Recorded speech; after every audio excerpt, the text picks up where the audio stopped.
Oh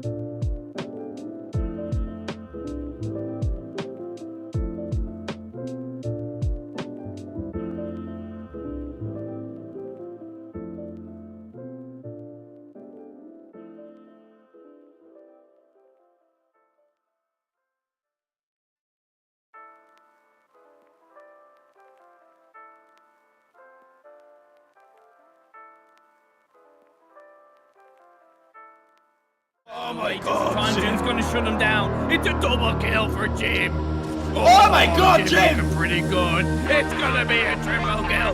Jim comes on fire. Jim comes on fire.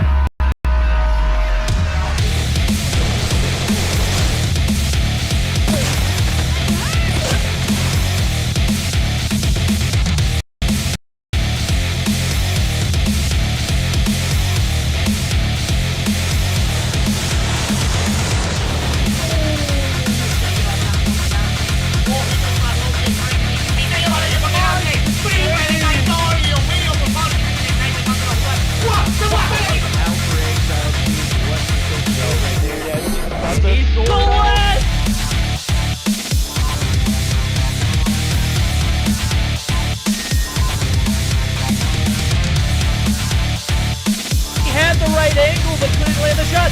The dart goes to 2-piece.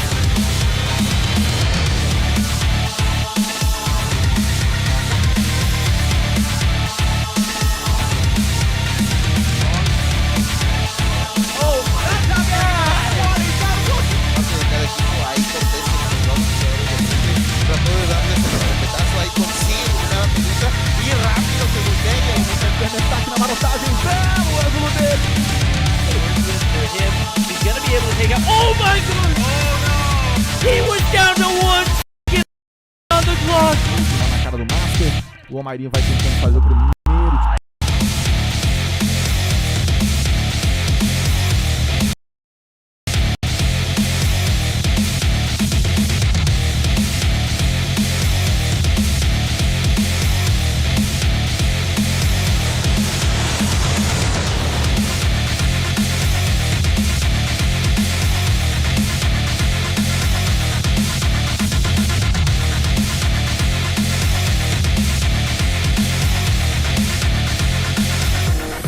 Da estátua vai tentar o tiro porrada e bomba! Vem! Clutch muito difícil de vencer, mas...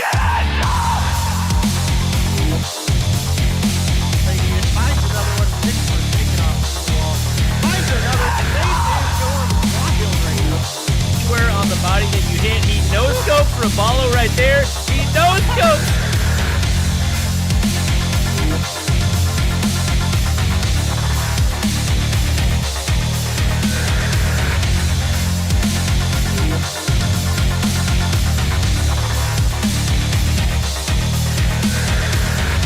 termina eliminando a Jack y igual queda solamente vivo por parte de repente consigue la primera baja de este Sam, se da cuenta que no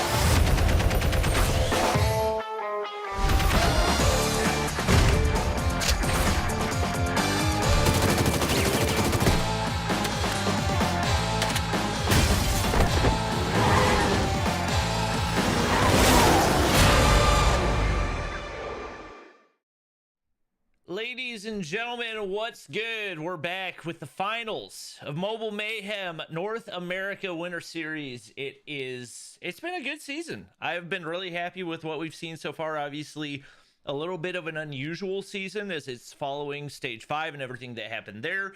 Typically, after Stage 5, most teams disband, try to form new teams, and figure out what's going to work best for them.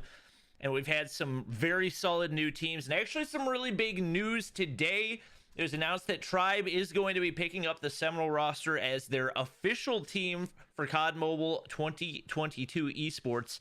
So this will be their first time competing as Tribe Gaming and looking for an opportunity to take that first place spot. Obviously, we do have 2 matchups tonight. So the first one is going to be that third place matchup, which is going to be Yo Mama up against Zygnus. I am joined by the one and only Domination. He is here, and his face should be joining us momentarily. Day, how are you doing?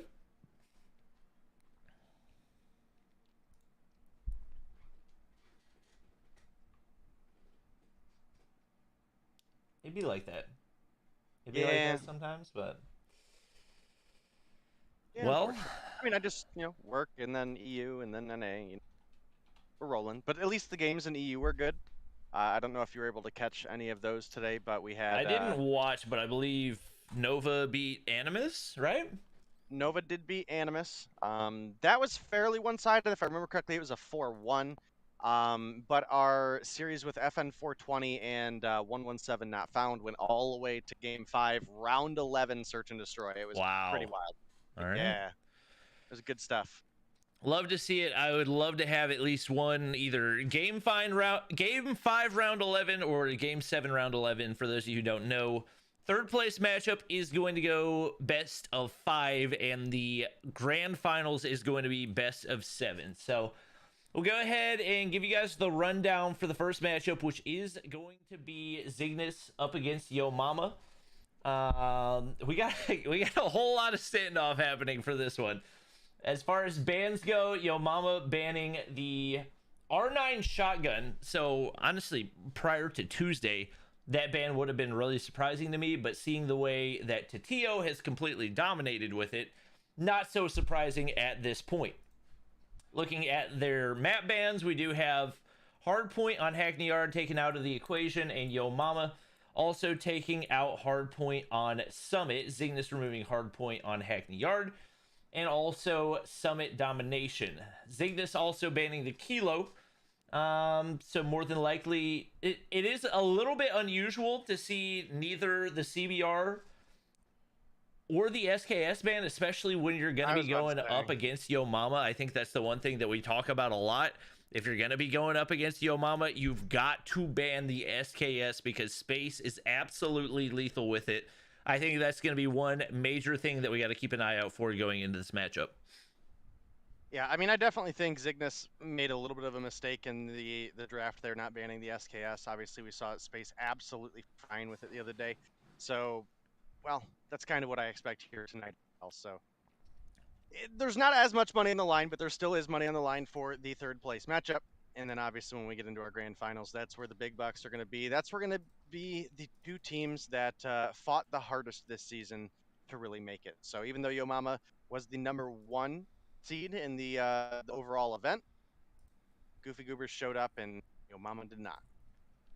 Yep, it's definitely going to make for a good matchup.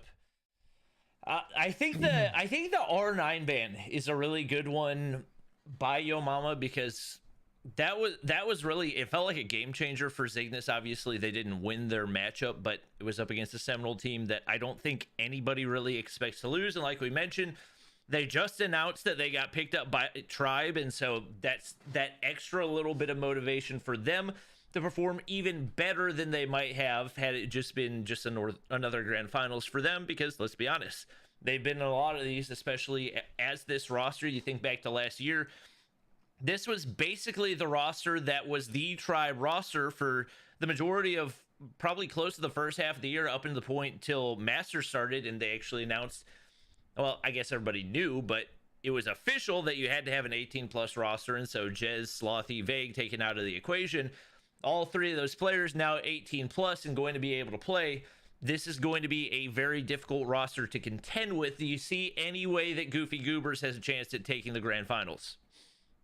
Oh, I mean, these 2 teams trade back and forth all the time. There's absolutely a way that they do it, and it's not necessarily a 1-to-1. If they do this, they're gonna win. We're not clickbaiting our YouTube videos. No, just kidding. But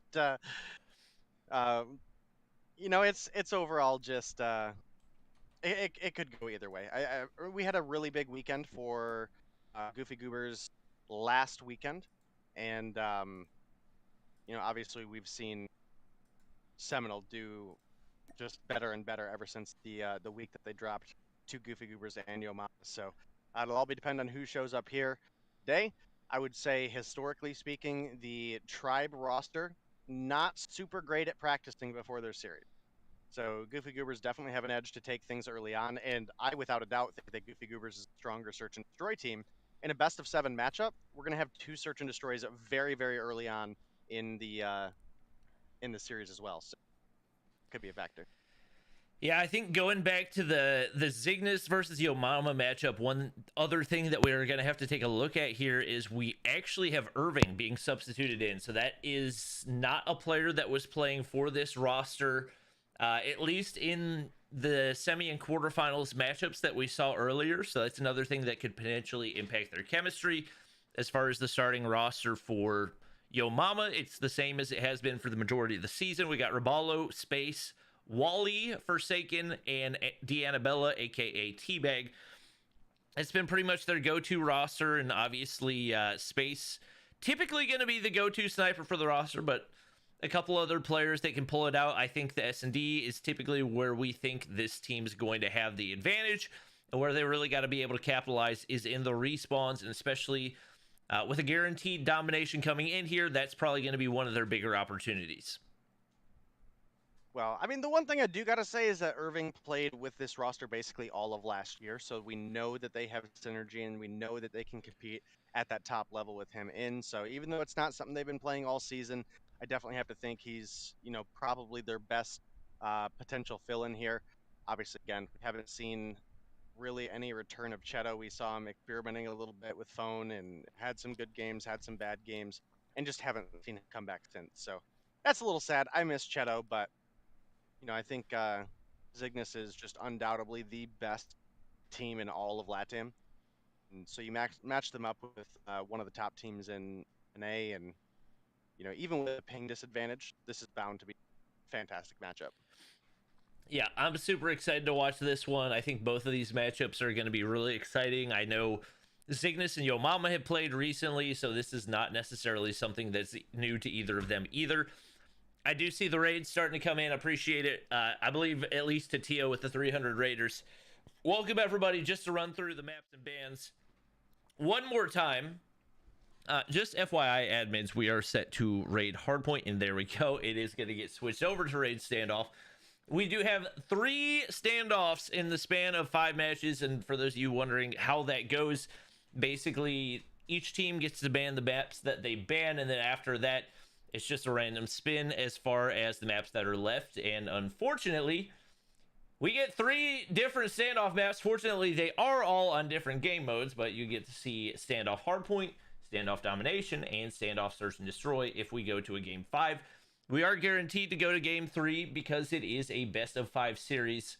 Other 2 going to be Firing Range S&D and Takeoff Hardpoint.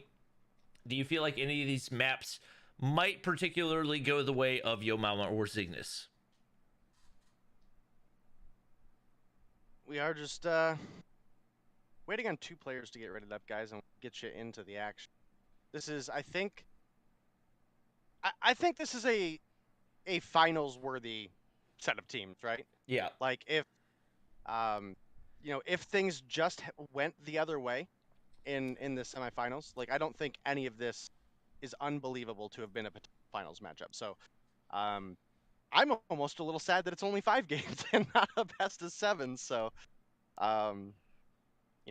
this is going to be a really big test for these teams. Obviously, you've got Zai, who made the addition to the Zygnus roster. He's been their primary sniper.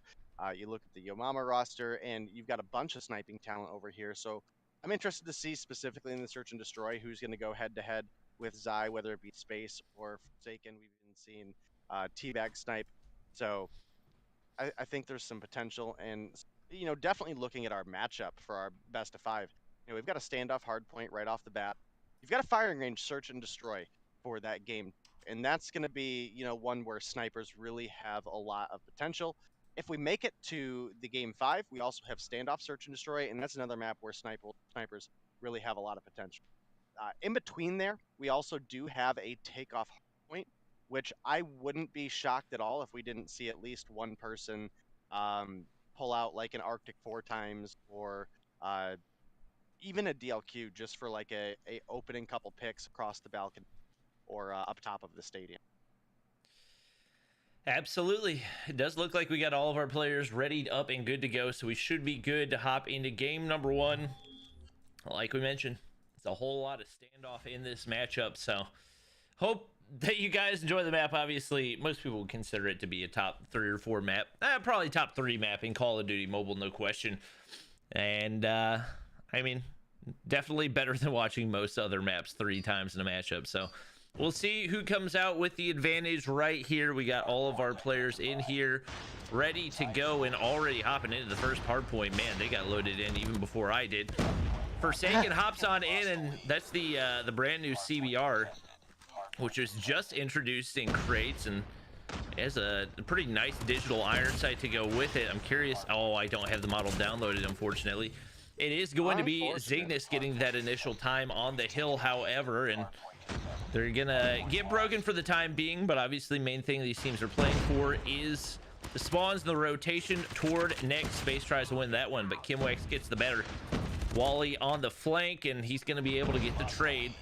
It looks like he's gonna be set up in a pretty solid position to allow his team to secure those spawns. We are gonna see Zygnus spawning out at blue, and even with Zygnus pretty close right now, you expect to see those scores start to skew, as we do see Yo Mama set up early on P2. Whoa, but Kimwex there, that's a big kill. What's the rarity on this CBR 4 skin? Epic. Is it epic? Because this is honestly, like, for a gun that's not overly flashy, like, this is a really nice kind of built-in sight, right? Yep. There is a lot going on with it, but it is also very, very clear, so it'll be interesting to see if we see more people use it. I feel like it just gives you a lot of feel, so we'll see. But it is going to be Forsaken pushing on up. Ace gets one as well. They've now got Zy dangerously low, but walk into the shotgun. Forsaken gets dropped. And this is a big opportunity for Zygnus to start racking up some extra score. I think this is the first time I've seen the KRM in play outside of Garena. This is not really a gun that's common at all in global servers, but looks like Zy taking some lessons and is paying off. Holding down the hard point right now. Nobody wanting to push in for Yo Mama. Every single player has already rotated out to P3. They are very content to give up this full 60 over to Zygnus. Despite the fact that they rotated early, they controlled spawns. It didn't pay off. They got broken. Really banking on this playing out well for them, and they really need it, because especially when you start to see that 80 to 20 gap form, that's not an easy gap to close. Now, fortunately, we are going to 250 rather than 150, so it's not as imperative, but definitely in need of a big hold right here. And right now, Wally trying to see if he can do that. Envoy, perfect positioning. Teabag, whoa, dangerous play. Pulls out the boxing gloves and nearly botched it right there, but does end up getting the kill. I'm seeing some really interesting perks, especially for Wally, running Gung Ho and Tactician. I guess Tactician not necessarily as surprising, but overall a lot of variation in the perks as well, which you love to see. Obviously, partially courtesy of the new rule set. It is going to be a pretty solid hold here for Yo Mama, and it looks like Zygnus getting ready to go ahead and start rotating toward P4.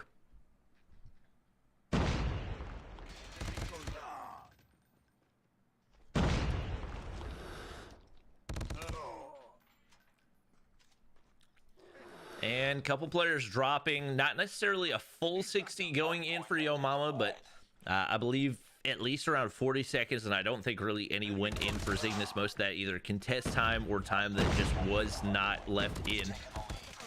Irving trying to win one right there, a little bit of a lag drop, but he's going to be able to at least get traded out right there. A couple go in for Zygnus, very, very back and forth. This has been a chaotic P4 to say the least. Yo Mama still trying to rotate past Tractor, and the concussion onto Kimwex. Going to save at least a couple of players. It's really all onto Forsaken to try to get the break in right here. He's got the Annihilator pulled out and going to be able to find one. Really looking to clear over toward top factory, and Envoy staying alive on the first, but not on the second. Forsaken not able to capitalize in a big way, and would you look at that? Zy now on full streaks with nothing other than the KRM. Cluster Strike and Lightning Strike ready to go. Is going to hit marker on Robalo, who's going to be able to break on in, at least for the time being. And not sure how much value they're going to be able to get out of it, as obviously still find themselves down by around 40 points in need of rotation, especially with those streaks going in for Zygnus. That's something we're going to have to keep an eye on. Yeah, you're absolutely right, Bobby. I was able to catch the tail end of that there. And we've got a really close game right now. I mean, realistically, we're 50 points away. That's less than a full hard point. We do have a Zygnus cluster coming in on the hill, though. That's going to deny a lot of time from the side of Yo Mama. They realistically can't even get in here to touch it, and that's going to allow Kimwax to just pop himself in the corner, start racking up some extra time for Zygnus. Wally going to pick up one on Zai before he gets dropped. He Forsaken making the rotation from behind, looking to maybe anchor for his team, but everybody gets A-Dom spawns in. Now that's a little bit rough. Ends up making the rotation up through mid, trying to get some test time here. Walks right into Tio. And Zygnus just looking strong right now overall. Yeah, Space trying to clear out one. He is going to find the first, but Tio shuts him down before he finds the second. And Zygnus still continuing to build on the lead. We expected that, especially in the respawns, they might have a little bit of an advantage. Yo Mama definitely going to be looking to capitalize in the search and destroy, and Kimwax slaying across the board. It is actually going to be Wally pushing into that hard point. He's got teammates here to help him. 10 kills to his name, not necessarily his best performance so far this season, but he's racking up the OBJ time, and right now that's what Yo Mama needs. One player hopped up into the top side. He's holding things down from down below, and two players from different directions. Gonna make it very difficult to hold. Forsaken's gonna drop as well, and just like that, Zygnus continuing to stack on the points. Wally now looking to push on in. Gotta take out Zai before the flank comes through, but Irving is there. Comes through with another big one. That's gonna give Zygnus hardpoint control once again. And right now, even in the points where you see Yo Mama maybe being able to get a contest, able to get 1 or 2 seconds of hardpoint time, they're not able to get any of those big stacks. And right now is going to be a game changer for them as to whether or not they're going to be able to come back. They absolutely need some big time here on P3. Yeah, I think this is probably a really good opportunity to go ahead and jump in with Zygnus and hear what the comms look like. They've got about a 70-point lead, which is redeemable for Yo Mama. But it's not going to be easy, especially with the way Zygnus are playing right now. Again, Irving subbing in and looking flawless. So let's jump out there. All right. Tengo spawn, tengo spawn. Deli, ¿Cuál es spawn, güey? Deli muerto. Top blue. Tengo dos en tanque, güey. Uno, muerto uno, tienes otro más. Muerto. Bueno. Otro más barril, tienes otro barril, güey. Son dos barril. Muerto uno. Aniquilador. Aniquilador tanque, güey. Aniquilador Roten, tanque. roten. Ya, hay uno en market, hay uno market, ya, roten. Déjenles ese punto, güey. Ya están acá. Muerto, otro más en market, otro más. Está en la escalera. No, escalera, no es SKS. Roque, lo tapo. Aguas con la neta, güey. Bueno. Top sigue. No, top. Te sale. Roto uno. Cajas. Carro rojo market, Irving, Muerto. Y roto. Ey, gran mal. Ahí, Kimba. Grama muerto. Buena. Carro rojo, pajas. Les tengo paja. Cajas, buena. No, SKS en esto todo. güey, ayuden en punto, güey. Ahí no, top, broken, push on. Well, we see a very back and forth exchange right there. Definitely interesting to see Zygnus giving up 15 free seconds of hill time, especially with how big of a lead they had. You figure they want to pick up as much as they can, but allowing one player of Yo Mama to push in, get the scrap time over on P3, and getting broken here on P4. Not looking great for them as that gap continues to close and continues to close quickly. Only down to 16 points right now, and if Titio's not able to get a break right here, it looks like gonna be pretty close to a tight game. It's gonna be Zai hopping on to pick up the rest of this time, but not gonna really be able to challenge Forsaken right there, and his main concern just that they don't get any more scrap time. Zai not gonna be able to figure out his location, and very, very tight here as we get back to the rotation onto P1. Yeah, only realistically, 10 points separate these teams right now. Wally's on the hill, but just so low he can hardly defend himself. Envoy is as well, and he's pushing in. It's going to be a kill going on over to Wally. Pred missile from space going to find a second kill in his feed. Finds Tatio rocking the SKS, and again, this is one of the things that we mentioned as far as the draft went, Bobby, is that if you don't ban the SKS against space, he has so much potential to tear your team apart, and right now, he's not quite leading the lobby, but he's definitely up there at 29 and 19. Envoy, however, top fragging with 34 kills and 26 deaths. Yeah, the player we got to watch right now is definitely going to be Raballo. He's in position to make the plays, does get traded by Irving right there. Now Irving in a position, especially with the Annabella taken out right there, to now get control on these rotations. He's got a teammate to back him up, so any push out of Yo Mama more than likely going to be traded out, assuming they play this correctly. Space slides on in. 3 straight kills go in, make it 4 or 5, and that could be the dagger for Yo Mama right there. Every single player getting slayed out right now. Nobody anywhere close to the hardpoint. Space trying to make his way on up. Nobody holding down the top side, but man, Tatio, the master of the head glitch right there, gets his 27th kill on the board. And right now, Zygnus only a couple kills away. Zai's gonna find a clean 2-piece right there, and still no contest in play. Yo Mama scrambling, but Envoy's absolutely slaying out the lobby. 41 to his name. The Type 25 nerf not affecting him in any way. And it is going to be Zygnus coming away with game 1. And this is why I've said that Envoy is one of the most potent slayers and most consistent slayers in all of LATAM. He came through with a great performance here. It did get a little bit shaky for Zygnus in the middle. We saw Yo Mama almost making the big comeback happen, but right there towards the end, obviously you mentioned it, Zygnus were just filling up the feed, absolutely denying any sort of rotation coming out of Yo Mama. And that was just a really solid P2 rotation from Zygnus. I mean, they set up really good positions to defend. Irving was on the hay bales by P4, taking anybody down that was coming mid-street. Saw Forsaken get 2 with the Annihilator there and then immediately get dropped. Didn't even get a break into the hill at that point. And everyone else pretty much just had the gas station lockdown. They come through with a 250 to 200 victory in the first hardpoint.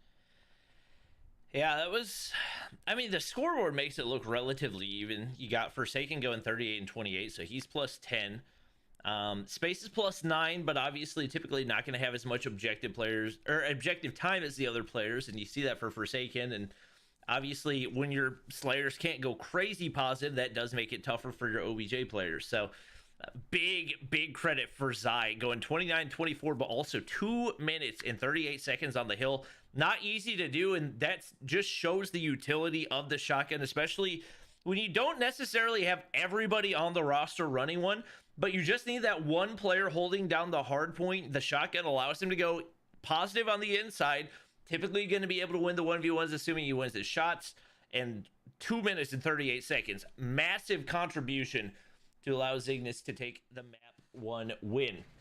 Moving on. Yeah, we only had 1 more kill on the side of Zygnus. Wow. Just 1.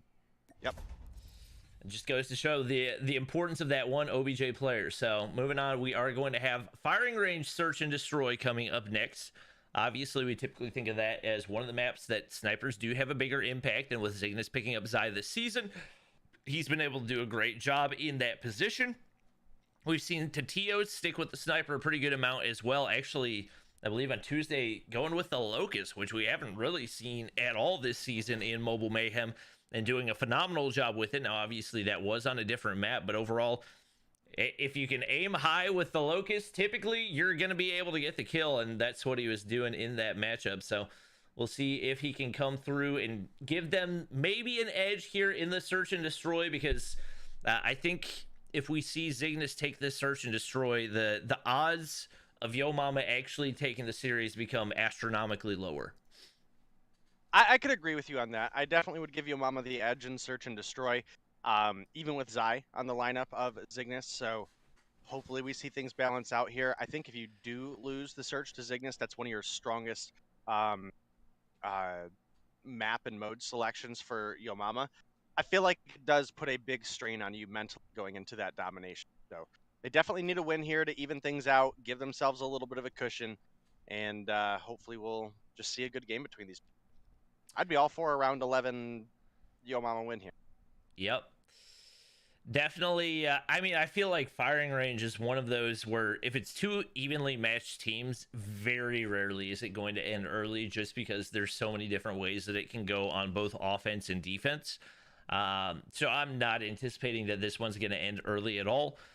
Obviously, coming into this, I mean, ping can be a factor between the two teams, but typically, since it's a North American tournament, if it was on Mexico servers, Yo Mama probably would have left the lobby. So the fact that Zygnus was able to... Cares a lot less. What was that? Yo Mama cares a lot less about that than... Okay. Well, could have been on either server, but typically the search and destroy can tend to be a little bit more of an equalizer, as it does depend more on 1v1 gunfights, and especially just the way that you go about those. So we'll see if Yo Mama can pick one up right here and even things out. Keep in mind, this is only a third place matchup. We do actually have our grand finals coming up after this one. It is going to be Tribe, formerly Seminole, going up against Goofy Goobers, which is actually made of a significant number of Stage 5 Tribe players. So definitely going to be a fun one to watch. Right now, we're just waiting for our last couple of players to get readied up for Zygnus, and then we should be good to go to hop into Game 2. Definitely be interesting if we have any shotgun here. I would say Zy less likely. So he did on enough. He'll probably have... But I do think there's a possibility that he'll probably try to pull out the R9 one again, specifically on defense. That'll give honestly a strong advantage trailer. You know, obviously you saw the range on today, what an, and that's like basic trailer range. So he'd actually be in a pretty spot if he's able to get in. They are going to be on the offense to start them, so I wouldn't. I think your mic might be cutting out a little bit, Day. I'm not 100% positive. That could be on my end, but I don't think I'm downloading anything, so not sure what's happening there, but Oh, sensitivity a little bit. we're hopping on in, and Zygnus pushing very aggressively on up to the A site. No surprise there. Good bit of utility going out, and that should open things up for the planter, who's going to be Envoy. Bomb goes down right here. Wally already taken out. A lot of pressure onto space. Try to find a snipe right here. Oh my gosh, and good timing for him. Tatio's going to slide right around the corner. That's going to be an easy opener, but they only got 30 seconds to work with. Oh, and maybe some unfortunate timing. Typically can see through that bottom side of trailer, but he didn't see Zy making the cross right there. Irving's backed way up, and that's going to be an easy shot for space, but unfortunately for him, 3 players for Zygnus remain, and Zy has the read. Looking like a pretty simple round there in round 1 going in for Zygnus. All right, hopefully got my sensitivity tuned a little bit more. We're going to kind of play it by ear right now. We do have the first round going over to the side of Zygnus, as you mentioned. A great rotation out of Zy, was able to net him an extra kill and comes through with 3 for the round. We've obviously talked quite a bit about him and Wero previously on 11T being kind of a search and destroy dynamic duo. And obviously he's bringing that talents now to the side of Zygnus, but does rotate the corner there. Forsaken was another one of those players I mentioned we may see snipe. And sure enough, he's able to pick up his first kill of the game, taking down Zy. Space gets those name tags through the bottom of trailer right there. Going to be able to pick up 1 and make it 2 right there. Trying to see if he can make it 3. Envoy very, very low, and that's probably going to put a lot of pressure onto Tatio. It's going to be teabag there. Type 25 in hand. Drops him off pretty quickly. You got to give a lot of credit that round to Space. Obviously, that position that he's playing over toward that sandbag/tin area allows you to gather so much information as you are able to look through that bottom trailer area, and that's going to be a huge round going in for them. And especially with how big of an impact he was able to have right there, I would guess we probably see Zygnus play things a little bit more passive and potentially throw a look over toward B. At the very least, maybe avoid that initial push over toward A, as we do see a lot of utility going over top once again. Looks like they're sticking with the same game plan. We do have Tio pushing on out towards B. He might run into Teabag here. You can see Teabag peek the corner. I don't know if he saw Tio behind the barrels here though. Envoy, however, is going to open things up with one on Ravallo. Zai takes down Wally. Space is there for one on the refrag, but it's still a 2-for-1 trade in favor of Zygnus. Now, Teabag might be rotating right on behind Zai right here. He does have Tio coming behind him as well, so could be some interesting trades here towards mid. Wood is going to get cleared out, walks right into Irving. Space, however, going to take down Envoy. We're looking at a 2 versus 3. And with Tio taking down Forsaken, that should be it. Space misses the crucial shot. And Zygnus clutch another round up. And that's a shot that could potentially change the game, but when you get taken out in that situation, obviously that's going to end the round. So Space, it looks like, is going to stick with that same spot and has definitely not had any issues with it. Once again, I'm a little bit surprised we've seen Zygnus absolutely full send so consistently, especially given the fact that Space has 7 kills in the first 3 rounds. For those of you who don't know it or saying hacks in chat, you can see name tags through that bottom side of trailers, so that's not an uncommon spot for players to play. Looks like Envoy is going to be able to get the easy plant down once again, but what do you know, it's Space in that spot, and he's going to have the read onto Tio as well. The X factor right now for this Yo Mama team, and now Zai pushed way back into bathrooms. He's got no health. And there's 5 players alive for Yo Mama. Dianabella going to be able to land the final shot. And that's going to be another round going in for Yo Mama. Bomb spotted. As prevalent as that spot has been for like several seasons, I'm surprised there's still people that are like, oh my god, he's hacking. You know what I mean? But we are 4 rounds in. It is going to be the last round of the Zygnus offense. Envoy, I don't know if that was a nade or a sniper, but gets hit markered. He will survive, but Kimwax won't. Teabag with a rotation from behind takes down Envoy, and Tio didn't, I think, get that call out. Didn't even seem like he turned around. He found a couple shots, but Space gonna save Forsaken and takes the Tio down from behind, and Yo Mama gonna take the lead at the end of the first half. We're getting ready to switch sides. Yo Mama is a team that is a little bit more experimental with their rotation. I wouldn't be shocked at all, Bobby, if we do see B pushes from Yo Mama here. Yeah, I'm curious to see what type of impact Space is going to be able to have on the offensive side. Obviously, not really going to be able to play that same angle that he was in the first couple of rounds. I think he got the information on Zai, but he's going to get taken out immediately, and he's actually the only player over here for Yo Mama. It's going to be Wally taken out off the start. Raballo there for the trade. Dianabella is going to find Irving as well, so it's a 3v3, but Zai is there. Snipes are on point, and that's going to be the opener to make life a lot more difficult as the bomb does go down right now. He's sitting in top 10 as a perfect angle on really anybody that tries to make a push on in. It's going to be Teabag finding Envoy. And now a 2v2 is... They're going to be able to pick up the bomb. Oh, man, snipes on snipes on snipe. I mean, it's all snipers in the V right now. Looks like we're going to have a sniper 1v1 for the final kill of the round. Is the fully automatic guns have a whole lot of impact on this game of search and destroy. Zai playing top 10. Forsaken not actually picking up the bomb right there, which is an interesting play, but Zai seems to have no idea where he is, and if Forsaken can actually make his way through 10, could potentially be an easy kill. I think he should have had the information, but he didn't see the player.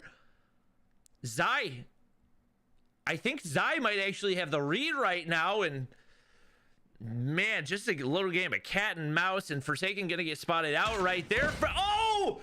Swaps to the sniper and hits the shot. It seemed like Zai should have had every advantage right there, but Forsaken comes up big, and that's gonna be round 6 going to Yo Mama. Defend the objectives. They have the bomb. Well, Yo Mama now starting to take a little bit more of an edge. They still need to find 2 more. We could absolutely see the Zygnus comeback, but It's obviously not going to be easy against one of the best search and destroy teams that North America has to offer. Kimwax almost loses his head there, but Forsaken is going to make it out alive. Irving and Kimwax each picking up one. Irving finds number 2. Envoy finds number 4. And Forsaken now left alone in a 1v5. This is certainly a big comeback round for the side of Zygnus. With basically a sniper in a dream and his position revealed, I don't see Forsaken making it out of this building. It would literally be the most impossible play in Call of Duty mobile history if he had gotten out of there. He is going to get dropped off. Big round goes in for Zygnus right there, and they stay within a round. The scoreboard just very, very different stories on both sides. You see Zygnus, everybody with 4 or 5 kills, and over on Mayhem, or not on Mayhem, I looked at Space's name and I said Mayhem. Over on Yo Mama, you got 10 kills, 5 kills, 5 kills, 1 kill, 6 kills. So really all over the place. And obviously, I was gonna say, it's ever since we've had Yo Mama go over to the defensive side, Space hasn't had an impact. And as I'm getting ready to say it, he finds the opener onto Zygnus. The bomb does go down onto A right here. Right now, Zygnus looking for the retake. Space is there. Had the positioning, not going to be able to land the shot, and it seems like Tatio should see him right there. Not entirely sure what happens, but players dropping left and right. It's all on to Forsaken. Oh! What the? Yo, replay buffer that one, Bobby. Oh my goodness. What? Clip it! The snipe plus the nade! Oh my gosh. 3 kills in less than a second. Forsaken comes up huge. Wow, what a play. That was perfect grenade placement, finds 2, and gets the jump shot snipe on the player defusing the bomb. Absolutely insane. Showing us exactly why he's a repeat Mobile Mayhem MVP coming through here, and once again picking up the sniper. It's been a while since we saw Forsaken snipe, but then again, it also seems like it's been a while since we actually had Forsaken play. Oh my god. Wow. Oh, the underage talent. Finally able to play. Disgusting shot onto Zy right there, and obviously it's still going to leave them at a man disadvantage, but while he's got the bomb in hand, so should be a fairly manageable position right here. Kimwax sitting back playing passive, but if you got an Ego Chal M13 versus Sniper, if it's a good sniper, typically he's going to be able to get the win. Right now, Wally and Forsaken just trying to get some information, and all the pressure going to be onto Forsaken, but Kimwax not peeking across.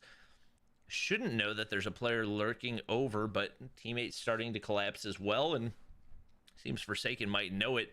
Gonna go ahead and back up, and Kimwax working that head glitch, gonna be able to find the kill. Wally all alone, but fortunately for him, that should mean a free A plant, as everybody's made that rotation on over to B. And he's not gonna plant it. Trying to find Tatio right there, not gonna be able to get the kill.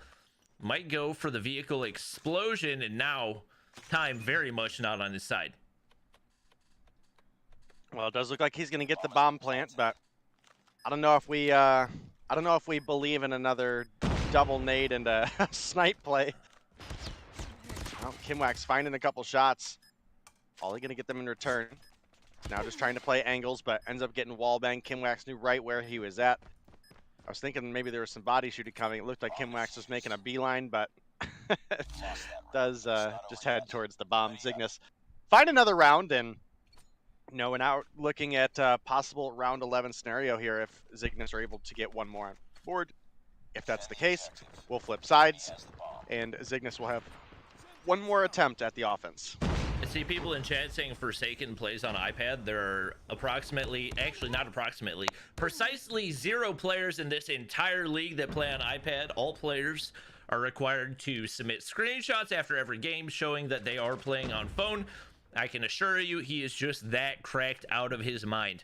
Unfortunately for him, he's actually going to get first blooded right there. So just like that, we find ourselves in a 4v4, and especially on the offensive side of things, Forsaken has definitely had the biggest impact for Yo Mama. Space with a big first half of the game, but a lot of that coming at the hands of those wall bangs through bottom of trailer. Without that angle to work with, hasn't been able to find quite as big of an impact. He's going to get hit markered right there. Tatio got to aim a little bit higher than that one.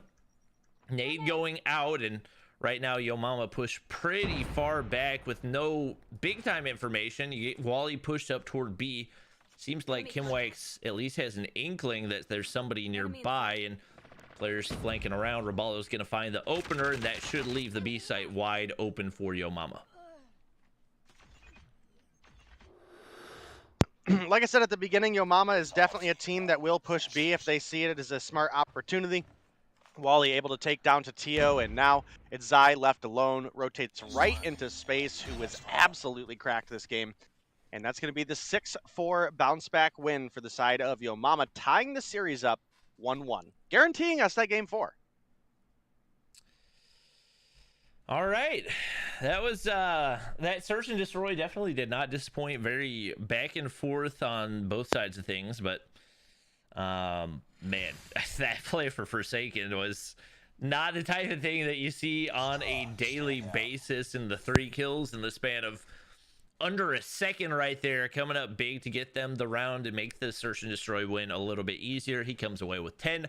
12 for Space, who came up with the final kill right there. Wally not having as big of an impact as he would like to, and to be honest, throughout the season, maybe a couple areas where he's just not really been able to shine. I feel like he's going to become the X factor for this Yo Mama team if they are going to be able to get a win in one of the respawns. He's definitely got to be the player that really shows out. Yeah, you're absolutely right, and you know, we had pretty much everybody slaying out here with the exception.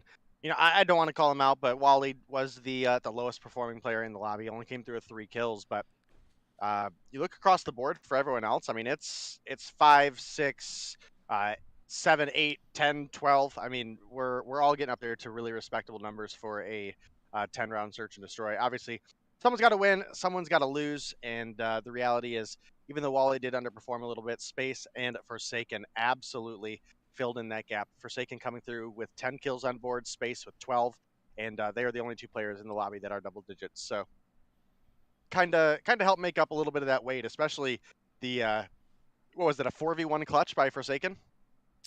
I think it was something like that. I mean, at minimum, it was 3v1 because all 3 of those kills came in a very short period of time. I think he got one more kill that round, though, before, yeah.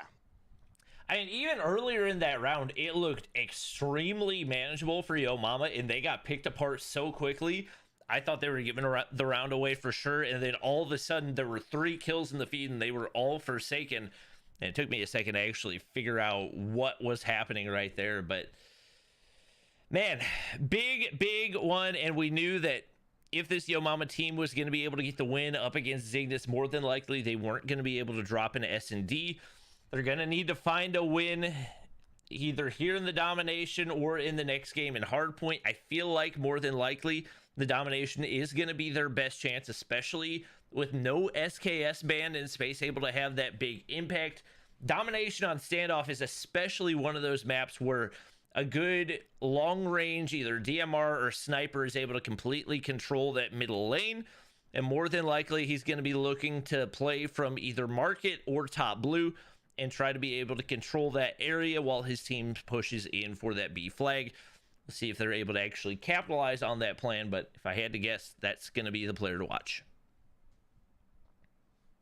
I mean, I definitely would expect so as well, but you know, you look at both these lineups, right? And these lineups are absolutely stacked. Again, this is a level of competition that we could have absolutely seen in the finals, and so far they've given us gameplay that was worthy of being in the finals, right? We had a 250 to 200 hardpoint. We had a 6-4 domination. We're all tied up in the series, and we're getting ready to hit on to one of the kind of staple map mode combinations for COD Mobile, right?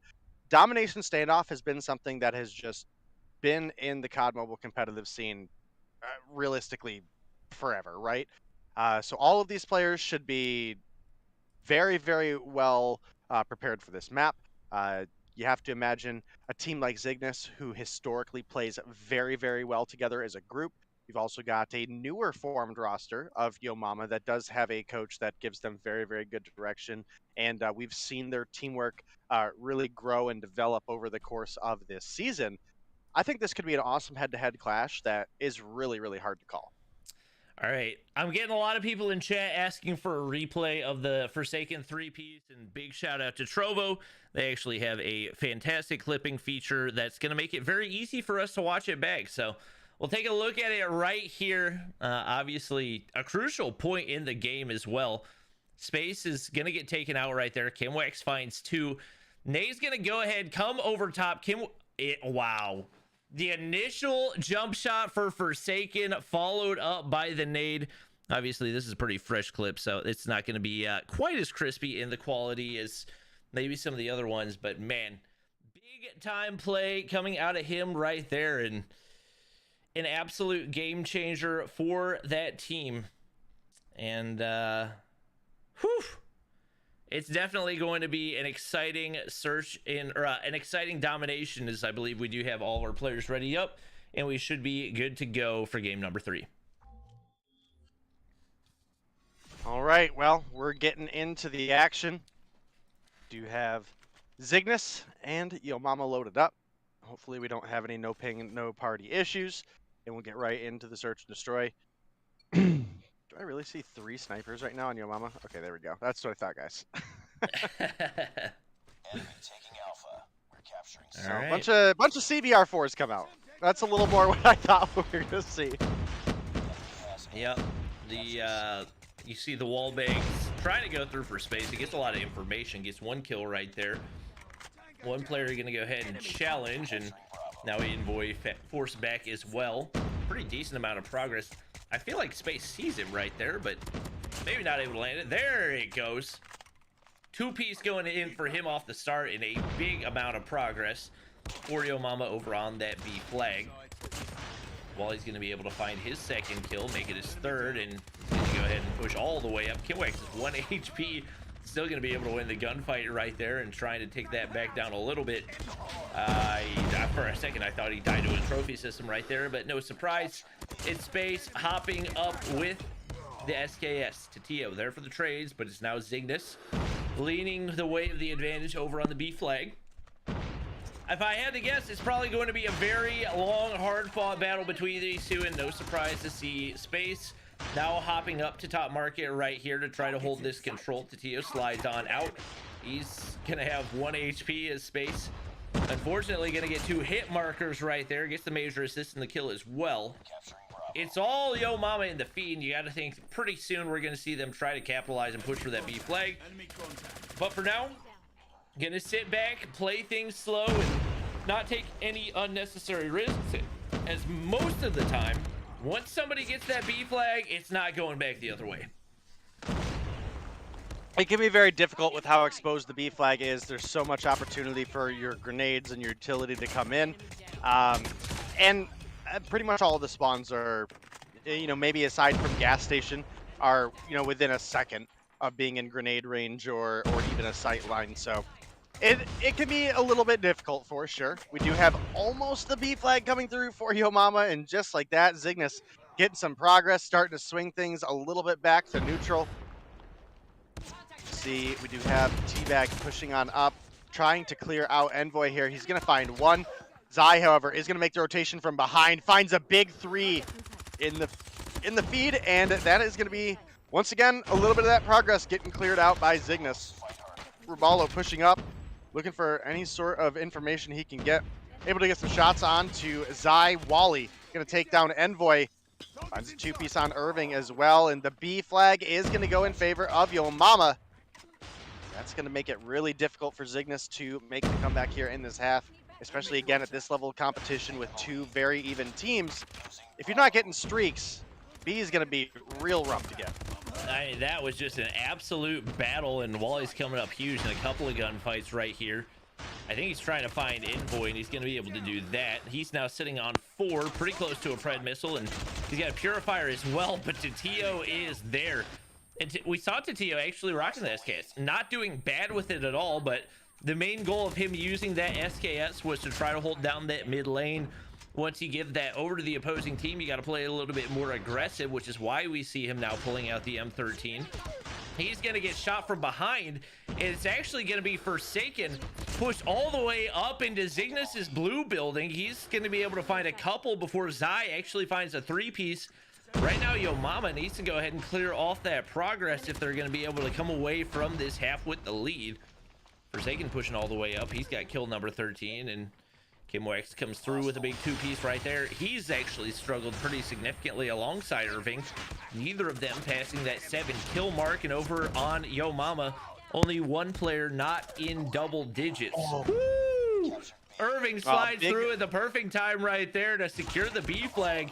That's going to be a huge play, especially if they can find a way to maintain that through the half.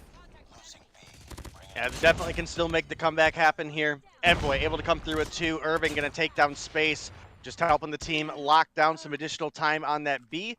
I do believe that there is, let's do some quick maths here. There's just enough time for them to come through and, but the actual timer. Ooh, that might be an issue. Yep. They might be able to very close to tie things up, but I don't actually think they get the lead. I don't think either team gets 100 points at the half. No. Oh, no, not a chance. But it's definitely going to be close going in the second half. It's almost going to be a fresh reset, evened up. Very, very close. I mean, we're talking mere points between these teams. And this is definitely going to impact the way that these two teams play the second half as well, because as it is, even if one team gets to 100 points going into the half, there's still a chance that you don't actually reach that 200-point mark, especially with neither team hitting that. Even more of a chance that we don't see it happen. And as we hop into the second half, it's going to put that much more importance on getting that first B control, and more than likely neither of these teams going to make an aggressive first push. Both teams losing players off the start. It's 3 in the feed for Zygnus, and a bad read for Wally. Gonna open up that B flag and put all the pressure onto space. He's trying to clear things off, but hops out the side of blue right there. Seemed like that was going to be a for sure secure over on B for Zygnus, but KimWax gets dropped off right there. There's not a whole lot of time to work with, and if you're Yo Mama, you got to push in and wipe off that progress immediately, just like that. It goes in for Zygnus, and that's going to give them a big advantage at the start of this one. Although we do see 2 players hopping it. Oh, these 2 might be able to get it immediately. They do, and that's going to be huge for Yo Mama. Yeah, they've got Roballo mid with an M13, able to start clearing up some of the progress as well. Wally gets 1 with his Purifier before he gets taken down, and Roballo now tucked away on a corner here. Just looking to maybe get a rotation behind Zygnus if they try to get on B. He catches Zy crossing the street. Gets the turn on to 1, finds number 2 before getting taken down by KimWax. Very close game between these two teams. It was a 6-point lead, I believe, for the side of Yo Mama coming into this half, and they haven't made that much ground up. I mean, we're at 11, so 11 between the two, so still very, very close. A B cap for Zygnus can absolutely still win them the game. I think one of the biggest things, especially with us not getting a team with 100 points in the first half, is going to be to watch the clock. If the time was an issue in the first half, unless if you have an absolutely dominating performance the second half, that is generally going to be a factor as well. Absolutely, no question. Only 3 minutes remain, and typically 3 minutes not going to be enough time to get 70 points, let alone whatever either of these teams are going to need, especially if we do see B flip back the other way. It's going to be a close ending to this one. Taking a look at the scoreboard, once again, nobody really showing out in a big way. You got Forsaken at 26 and 18, but no more than, what, 3 kills ahead of the next player. Everybody on both teams absolutely giving it their all. You see Zygnus getting some progress onto B. Wally's there in the backside. 3 in the feed, making it 4 in the feed right there. And we knew that Wally was going to be the X factor. Seeing him at 27 and 24, not a stat line we've seen out of him a whole lot, especially as of late in these tougher games in the competition. All the progress wiped off of B, and actually some C progress going in as well. As I say that, Zygnus does get 3 in the feed, so that could potentially open up an opportunity. But nobody in the region of B, and Space gonna be able to land a 1-tap. Make it 2 right there. He's sitting on a 3 spree. KimWax trying to make his way through. It's not gonna happen either. And now Space has the potential to build streaks, and especially with only 2 minutes remaining, even if we see the double cap go in, not quite triple cap territory, probably not going to be enough for Zygnus. Yeah, this is not a great position to be in for Zygnus. Fortunately, they still get to hang into the game because it is a best of 5, not a best of 3. The triple cap does only briefly, but does come through for the side of Yo Mama. And with a minute and a half left and 45 points to make up, I think we're basically triple cap territory for the side of Zygnus. And not only that, another triple cap comes through for Yo Mama. This is certainly one of their stronger domination maps. So Zygnus putting up a great fight in the first half, kept it close, but the second half has been pretty dominant for Yo Mama. Yeah, I think the combination of this being one of the better domination maps for Yo Mama and the fact that you didn't ban the SKS for space, it's just so easy for him to dominate that mid-map area and completely wipe off any type of progress you see on B. Saw him do that, and even if it didn't mean necessarily getting the most kills, what it really comes down to is how you control the most important areas of the map. He did that to perfection, and Yo Mama gonna take the lead 2-1 right here. But we saw in the hard point, it seemed like Zygnus did have the edge for the most part. And right now, obviously momentum going the way of Yo Mama, but if I had to guess, more than likely this gonna go to a game 5. That being said, I would love Yo Mama to show out and show that they can bring their A game in the hard points. They haven't been able to do that super consistently as of late, though. Yeah, Forsaken did come through, fragging out with Wally, 34 and 33 apiece for them. Nobody else hitting 30 on either side. You have 28 as top frag for the side of Zygnus, then it drops down to 25. Meanwhile, for bottom frag, you've got Raballo at 25 for the side of Yo Mama, and Irving only able to come through with an 18 and 33 scoreline for the side of Zygnus. So overall, we did have some really good games from these two teams. And, you know, again, I'm right there with you. I'm hoping for that game 5. I'd love to see Zygnus bounce back here and push it to another search and destroy. We do have a Hardpoint coming up next. So let me double check what map that was on again. Oh, Takeoff. Oh, yeah, I was definitely going to be interested in seeing if we get any maybe like first life or first point snipes for either of these teams based on the amount of sniper talent in this lobby. Obviously, you've got Zy for Zygnus, who typically doesn't respawn snipe, but to Tio, we've definitely seen rock that 4 times Arctic, as well as we've seen a little bit of space use it, as well as Wally. And then you've got Forsaken on Yo Mama as well. And honestly, bro, you just never know what Forsaken's gonna play. He can pretty much do whatever he wants. So we'll see what happens as we get ready to hop into the hard point. I will say the map has grown on me. Looking back at the maps and bans takeoff hard point, whenever I discovered that we were gonna have takeoff in the rotation during Masters, I was like, it's so weird. It's not the ranked rotation. Nobody really knows anything about it. But the more I watched it, the more it grew on me, and I'm definitely happy to see it in this rotation, as there's just so many opportunities for specific hardpoints teams that play it well enough to really turn the tide. So it's going to be a fun one to watch. For everybody asking, I downloaded the skins. I downloaded the skins last time, and then they added new skins in, so now I have to download them again. But I do have all the skins downloaded now, and hopefully we'll have all of those good to go as we do get ready to hop into game number 4. It's going to be hardpoint takeoff, and just waiting on a couple more players to get ready for us to be good to go.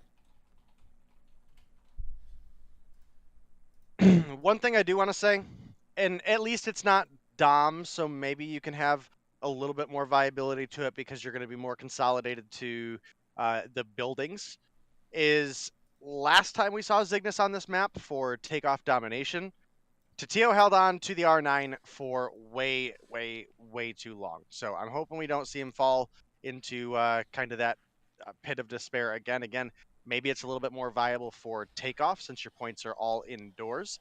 But there still is a large factor of this map that, you know, even though there is that close range, there's also a lot of long range transitions where having something a little bit more versatile could definitely help you out. So going to be looking to see. I'm hoping the R9 probably stays in the pocket, or maybe just specifically bring it out for certain points and really try to have a run at it from there.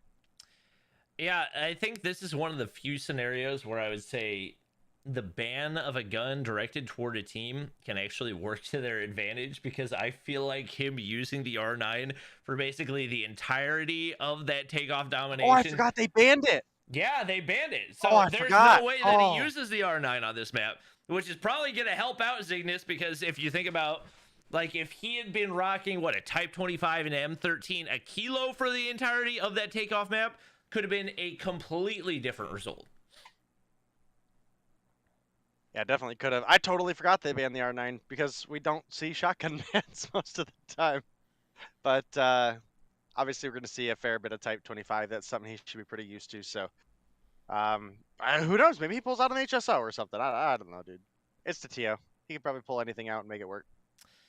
Do you have all of our players readied up? So we should be good to go for game number 4. Let's see if Zygnus can pull out a win right here and potentially push us to a game 5. Who knows? Maybe we'll have a freaking 12 games tonight in only, what, 2 total matches. We'll see if they can come through big. Forsaken rocking that new CBR skin. I would be lying if I said I hadn't been using that all day long. Definitely a very, very clean one, and it seems like probably going to be a go-to for a lot of players. He's looking to push on into Stadium right here. Is Tatio on the top side, looking to hold things down, and some progress going in. Should have the information, going to be able to get the kill onto Tatio right there, who is rocking the M13 as the R9 is banned for the time being. Oh my gosh, the cross map shots out of Forsaken. It is going to be Zai there for the trade, and it is going to be Zygnus getting that initial time on P1. Enemy inside. Zygnus definitely getting some time. You now see Umama making that break in. Forsaken had a lot of contest here on P1. Does get dropped there. Space rocking the SKS, so we're definitely going to be watching the feed for Space. He's going to be monitoring a lot of these kind of top balcony positions, the playing Overwatch for his team, trying to just get some additional sight lines through, for example, the Zygnus spawn mids, maybe counter a opposing player on the balcony, and even maybe catch a couple players trying to make that rotation up through the scaffolding in mid and help his team get that P2 break. And right now, he didn't get the kills there, but he got information that 3 players were making that rotation. He's going to get that call out to his team. I was watching the opposite POV of whoever Tatio is fighting right there and trying to figure out how he found a way to win that gunfight. That was a huge one right there. Even with that happening, we see 3 extra coming in the feed for Yo Mama right here, and this is going to be one of the crucial points, not necessarily in the amount of time that you get from it, but in whether or not you're going to be able to hold spawns on that rotation to next. Definitely a big loss, as Robalo is already on 11-3 right now. Had he been able to get more value out of that death machine, could be way higher, but he's going to get dropped off right there, and obviously that accounting for a pretty significant portion of the lead that Yo Mama has been able to build, and that's going to leave Zygnus still spawning way on the opposite side from P3. Right now, you can see, even with Yo Mama content to give up the rest of this scrap time, they are well set up for the rotation. And right now, it's going to be on to these players in the surrounding area to lock it down. Wally and Forsaken find a couple of big ones. It's all on the player on the backside. That's going to be Zai, but he's going to get shut down. 2 players in position to make a push on through, but the Annabella gets the assist. Envoy, the last one remaining. You would think the double chow should get them the kill, but Kimwex comes down the stairs right there. That's going to be a big one for Zygnus. Zai's going to be able to find another, and it's actually, despite the early rotations, going to be Zygnus in control of P3. Well, only 3 points separate these teams right now. We've had some great matches for these 2 teams so far, and ooh, Space definitely just got a call out on, I believe that was Kimwax up top, but it does seem like he is now dropped down. Space going to pick up that kill. You can see his team making that rotation from behind. That's going to be Wally and Teabag trying to make the break on in. Tio is going to get the takedown on Space, so they do lose that height advantage, but yes, Space does spawn on P3, but hey guys, it's P4 time, and Zygnus have already made that rotation over. They're looking to anchor their spawns and really get some of the angles locked down here. Tatio does get picked off the head glitch mid. Kimwax gets picked off of the balcony. As I mentioned, the SKS is really deadly at those ranges, and Space not top fragging, but 12 kills on the board right now. Make it 13. He does get dropped, but it's Raballo and Forsaken with 17 and 18 respectively that are leading this lobby right now. Yeah, we saw Zai gonna get taken out of the hard point, but not before getting full streaks, and that's gonna play a huge role for the Zygnus team. T-Bag getting some points of his own right here, not too far off of a pred missile, but they're gonna need more than some streaks to find a way in this game, especially with how well Zai's been playing so far. Concussion goes out the window right there. Looking at the scoreboard, obviously Raballo continuing to dominate, and no surprise, SKS isn't banned, Space is dominating. 19 and 9 right now, and he's actually going to be sitting on a 6 streak. Very close to some streaks for himself. Actually almost beamed through the window by Kimwax right there, and that's a huge kill for Zygnus. They find themselves down 25 points, but being able to take out Space right there, and especially with the high value streaks that you've got in the hands of Zai, definitely some good value for them. Well, Kimwax gonna make the rotation up from behind, does get a free one. Now looking for some more. Popped out the Purifier, I think I saw. No. Okay. I'm bugging. I thought I saw it showed he was operating a Purifier there. He was not. It's not charged.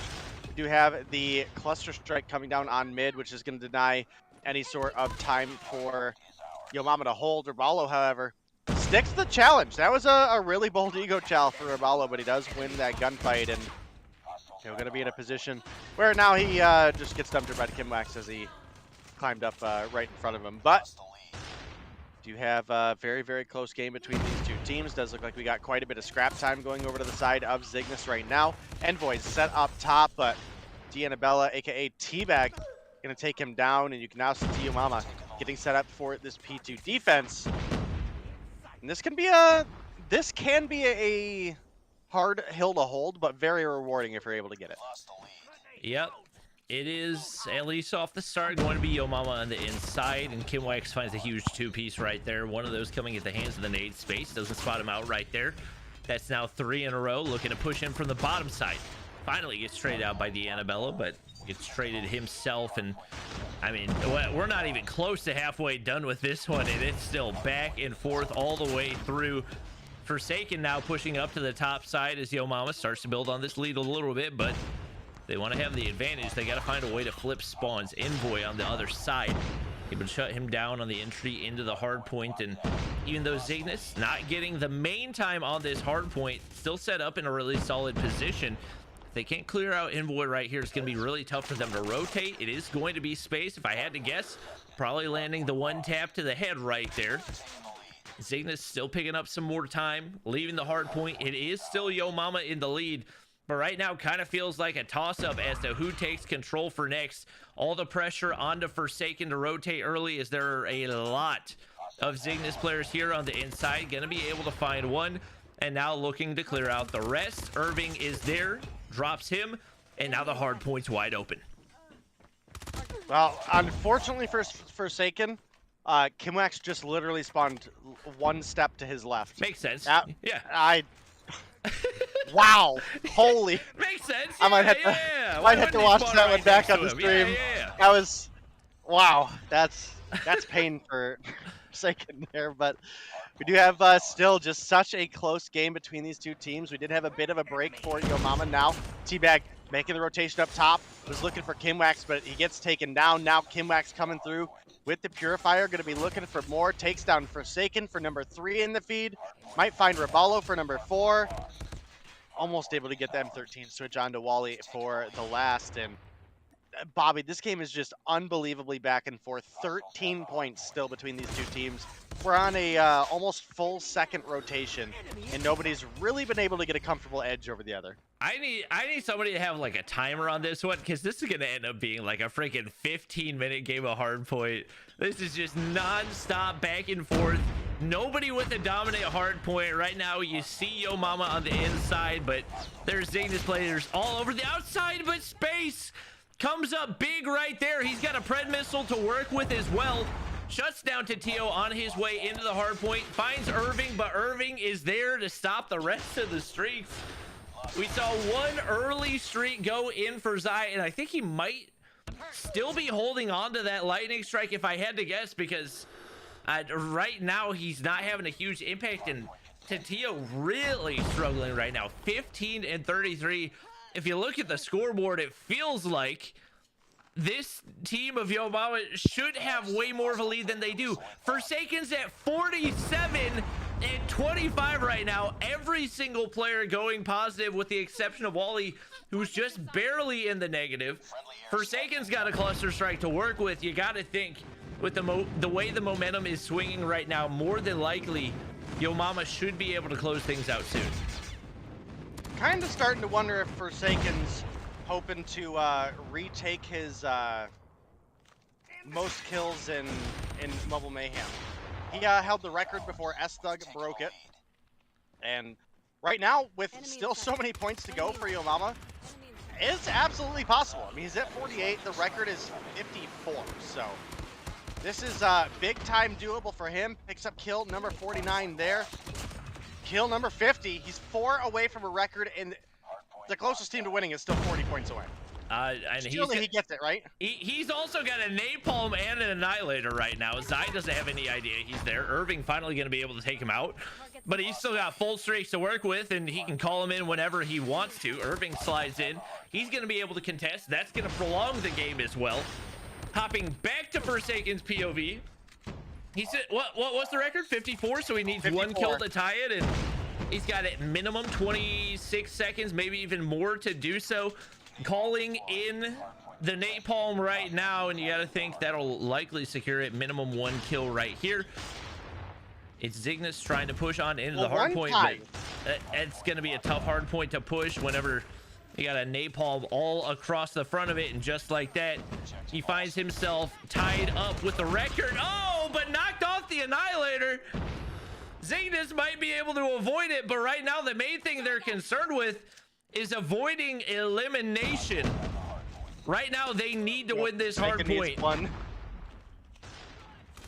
They get on the hard point, but there it Forsaken's is. there. Let's go. And now the team that we got to focus on is Zygnus, and wow, Wally comes through, Purifier in hand. Zygnus not able to get anywhere close. We were wondering whether or not this Yo Mama team was going to be able to find a way to win a hard point, and they do. They secure the 3rd place win 3-1 with a victory over Zygnus. Yeah, definitely a big round win coming through for Yo Mama there. And, well, it was certainly well needed for them. Game 4 is going to close things out in, the 3-1 victory for Yo Mama. Ghost came here for some encouraging words, and we clicked past that. Not your time, Ghost, sorry. Forsaken does set the new kill record at 55, so that's something exciting to come out of this match. Ravallo came through with 42, Space with 40, as we mentioned. Letting Space have the SKS is just asking for pain. And really solid 3-way time distribution for the side of Yo Mama, coming through with Ravallo at 120, Wally at 216, and Teabag coming through with 157 on the board. Space just played a lot of those long angles, played the balconies a lot, stopped the players from the enemy team from rotating mid, from having high ground advantage, and Forsaken, well, apparently he was just doing Forsaken. So really well played there. Look over at the opposition, definitely didn't have as much consolidated time. You had players that were getting up there in the numbers, but every single player on the side of Zygnus did go negative for our hard point here, and that is going to end our series between Zygnus and Yo Mama. Yo Mama are going to pick up 3rd place for the Winter 2022 Mobile Mayhem season. Yep, big performance out of Yo Mama there, and I mean, it really feels like the lackluster performance from Tatio probably hurt Zygnus more than anything. I really thought now that he wasn't using the R9, he'd be able to slay out a little bit harder on takeoff, but just wasn't really able to find that groove. And obviously both Space and Forsaken really capitalized, and honestly Ravallo as well. And that's part of the thing for this Yo Mama roster, is there's so many players that have really stepped up their game this season. Obviously not finding themselves in the finals, but definitely showing significant improvement throughout the season. You got to give them big credit for that. So they do secure that 3rd place spot Congratulations to them, but the night is not over. We've got the matchup that most of you have been waiting for, and that's going to be our grand finals. The new tribe roster going up against the Goofy Goopers. For those of you who didn't see, Seminole has been picked up by Tribe for the 2022 season, and they are going to be looking for the first 2022 championship as a Tribe roster as they get ready to hop into things. We'll go ahead and run through the maps and bans before we hop into this one, and because it's the grand finals. You want me to be honest with you? Might be a good idea to take 5 minutes here. We will do that. That sounds like a fantastic idea. We're going to take a break. If this goes to 7, you're going to want to rest your chops for sure. That's true. We're going to take a quick break, and we will be back with you guys for the grand finals.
Everybody, hope you're all chilling while we are returning for the preparation at the very least of our grand finals. Before we hop into that, we do actually have our awards for the 2022, or I guess it's technically the 2021 winter season. No, 2022 winter season, right?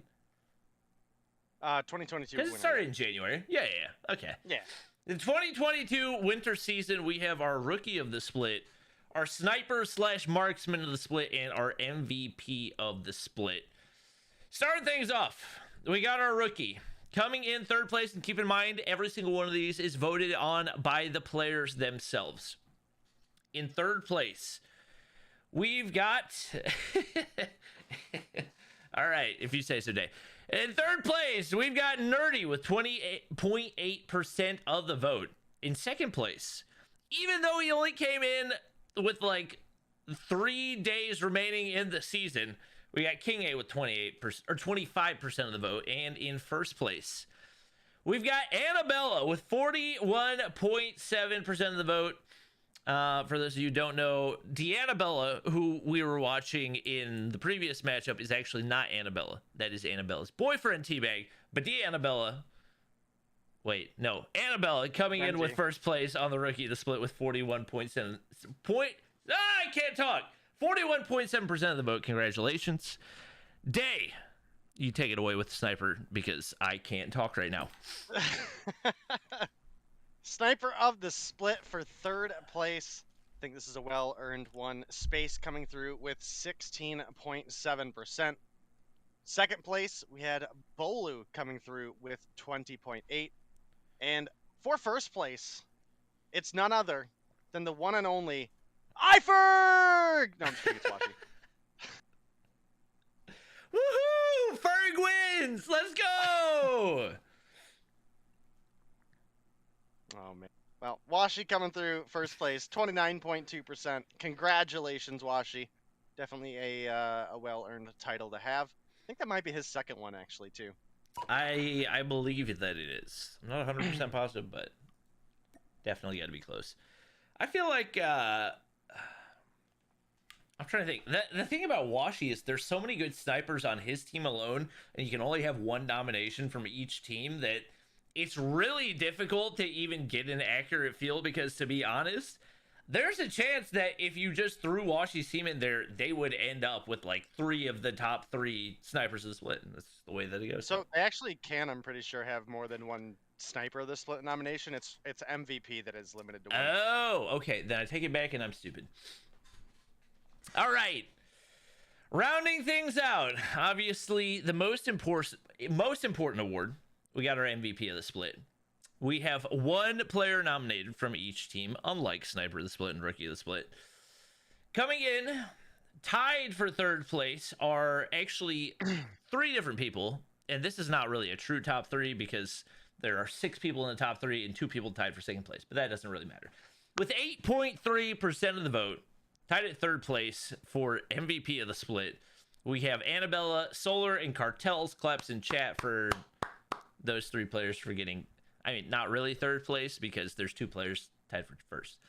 With 12.5% of the vote, we have Yawn and Envy. And here, first place for the MVP voting. I believe this is his first time winning this in Mobile Mayhem. The self-proclaimed #1 player in North America. It's going to be Vague. With 33.3% of the voting. Can we get more claps in chat for Vague? Day, thoughts in the voting? It's all right. It's all right. I think Sniper of the Split's probably the most accurate. I would absolutely accept that there's a handful of different outcomes you could have during a Sniper of the Split, just because there's so much talent that really competes well at the top of the talent pool and in NA. MVP I think is pretty reasonable. Vague did do really well and has stepped up his OBJ game this season while still frying out. Yawn and Envy, some of the best players from their respective teams. third place, as you mentioned, I don't have anything against these players, but when you have 3 people already in the number 1 and number 2 positions, it does make it a little bit difficult to be like, yeah, congrats third place, which is also tied 3 ways. I mean, congratulations, guys, for that, but it feels a little weird there being 5 people. I mean, that's just the way the voting worked out, but in Rookie of the Split, I'm actually not 100% familiar on how many other rookies we had this season. So I don't know, maybe that's part of why King A is on the lineup here. But I mean, I just don't feel like we saw enough to really justify a Rookie of the Split second place. Yeah, I would agree with that. That was... Listen, hear me out. I have nothing against King A. No shot should he have beaten Nerdy. Period. Yeah, I would agree with that. I think it's partially just because he was like well known from PUBG, and so he came in and people voted for him. I think that's probably what it came down to. I definitely am looking forward because I feel like he could improve a lot, but as far as like objective Rookie of the Split, could go either way. We do have all of our players loaded in, but obviously we do need to go ahead and run through the maps and bans real quick because it is a best of 7. So we got a lot more that we got to go through. As far as the weapon bans, we got Goofy Goobers banning the Kilo, Seminole banning the SKS, likely in response to that being one of the go-to guns for Blur. More than likely, going to see lots of Type 25s and M13s and some CBRs as well. As far as the maps that are banned, Goofy Goobers banning Hardpoint on firing range, as well as Domination on takeoff, Seminole banning Hardpoint on Hackney Yard, and Domination on Raid. So that's going to leave us with Raid Hardpoint Game 1, Standoff S&D Game 2, Standoff Domination Game 3. Man, there is just so much standoff today. Standoff Domination Game 3, Firing Range, Search and Destroy Game 4, which is the same as what we saw before. If we go to a Game 5, it'll be Standoff Hardpoint once again. So actually 2 straight series. We get at minimum 3 standoff games with 1 of each individual game mode. If we go to a Game 5, it's going to be Summit Domination, and Game 7... Wait, Game 6 is Summit Domination. I don't know if I said that right. Game 7, Raid, Search, and Destroy. I mean, Day, I'll ask you if you feel like any one of these gives an edge to either team, but there's so many maps that I feel like there's not really too much that you can read into it. I mean, there's really not so many maps. We have 7 games and there's 4 maps, right? So we have Raid twice, Standoff 3 times, then we have Firing Range and a Summit. And you know, this is a little bit unfortunate because we did obviously have some other maps in the mix that did spice things up a little bit. I'm not sure what the official call on taking those out was. Slums was totally fine for Hardpoint. Meltdown's great for Search and Destroy at this level of competition. Hacienda is the only one that I'm just like, I was kind of in the middle on. I hadn't seen it enough to really care. I have played Hacienda, and I can tell you it has the worst some of the worst Hardpoint spawns in the game. It is just absolutely atrocious. Well, it wasn't in for Hardpoint. It was only in for Domination. Oh, okay. Gotcha. Okay. That's good to know. Yep, so I would like to see those maps in the rotation because then we wouldn't have this where we get into a best of 7 and you have Raid twice and Standoff 3 times, but you know, that wasn't ultimately wasn't my decision. We do have a little bit of a lead for Tribe off the rip here, but it does look like we have a at least slight re-break coming through for the side of the Goofy Goobers, who have kept this thing just 5 points away. Now getting ready to rotate over to RP2. Gonna have to be looking at players that are trying to anchor the spawns. For the side of Tribe, it's gonna be Bolu playing the backside upstairs. And then we can see Envy is tucked away, goes for the challenge, does lose out on that gunfight. And not only do Tribe take away more points on the P1, their spawns are set up and stacked for P2. Yeah, right now Bolu's in a really good spot. Not only does he have 6 kills, but he's sitting on a 4 spree. Unfortunately for him, Envy's going to round that corner and shut things down pretty quickly. That's going to be absolutely huge just because of the impact that those streaks can have, especially on this map. But Bolu comes running up the stairs and absolute guns blazing finds himself on another 2 streak already. Blur doesn't really have the read, and that's gonna get him taken out. Envy there to take out Bolu once again. Maybe a little vendetta between those two. He's gonna find kill number 5 as he looks to push in the backside.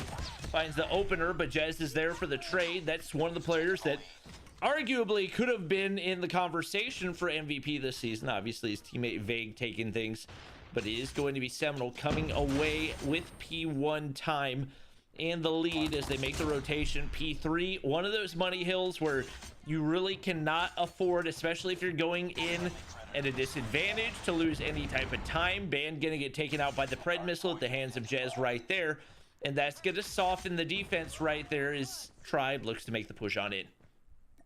Hostiles have the hard point. We're still within a single hard point of Goofy Goobers bringing things back. They are going to be the first on the hill here, but Slothy making the rotation over, finds one, finds two, line him up, knock him down, gets solo for number 3. Might be looking for a number 4 here, but Ban going to take him down. But fortunately for Slothy, his team's on the hill.